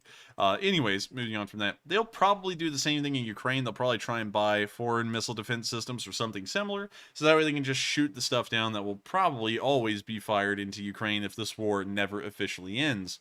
Or then again, it might just simmer off like the Korean War, and it's officially still an ongoing war, but not quite. And so with that, I hope I was able to answer that question fairly well. And we are on to the final question of the night. So who's the lucky last person who threw in the lucky last question of the night? All right, and that viewer is What Else Happened, who says, having extensively studied the Russian Revolution, it appears to me to be the same setup for what happened at the end of World War I. Yes? And that's what I'm saying. That's what I said about, I think, a week or two ago. It's very similar. A failing war, failing economy. The leader is insane. The people seem to be unhappy. It looks like the military, now the partial mobilization happening, has a bunch of armed, unhappy soldiers in it. And all of those things are the exact combination that was had for the Russian Revolution to begin. And I said that about a week or two ago, and I would have to entirely agree with you, especially since you are incredibly well read, I'm supposing. Also are thinking the same thing. I'm thinking it could be heading in that direction. Probably not instantly, probably not within the next couple of months, probably within the next couple of years, if things don't change. And so with that, I hope that does address the comment fairly well. And with that, that was... Wait a minute. Hold on, Enforcer. Hold on. Before we go, I have to address something. I see folks saying whippersnapper in the live chat. Here's my question. I know what a whippersnapper refers to, but who came up with the term whippersnapper, and how the hell they put whipper and snapper together to mean a young person? Like, where did that come from? Also, I love how NOYDB is like, a whippersnapper is not to be confused with a ne'er-do-well, but it's similar to a rapscallion. We know all of those. I mean, like in the South, there's a whole technicality to it. Yeah, in the South, you're called all of these things. You're called hooligans and rapscallions and whippersnappers and ne'er-do-wells and misanthropes. You get called all kinds of crap down here, and you won't even be doing anything. Like, imagine me and how I talk on here, and I act like this everywhere, and you will hear that eventually from someone. You know, of course, sometimes it's just in jest, but still, we have heard them all. We've heard it. We've heard everything.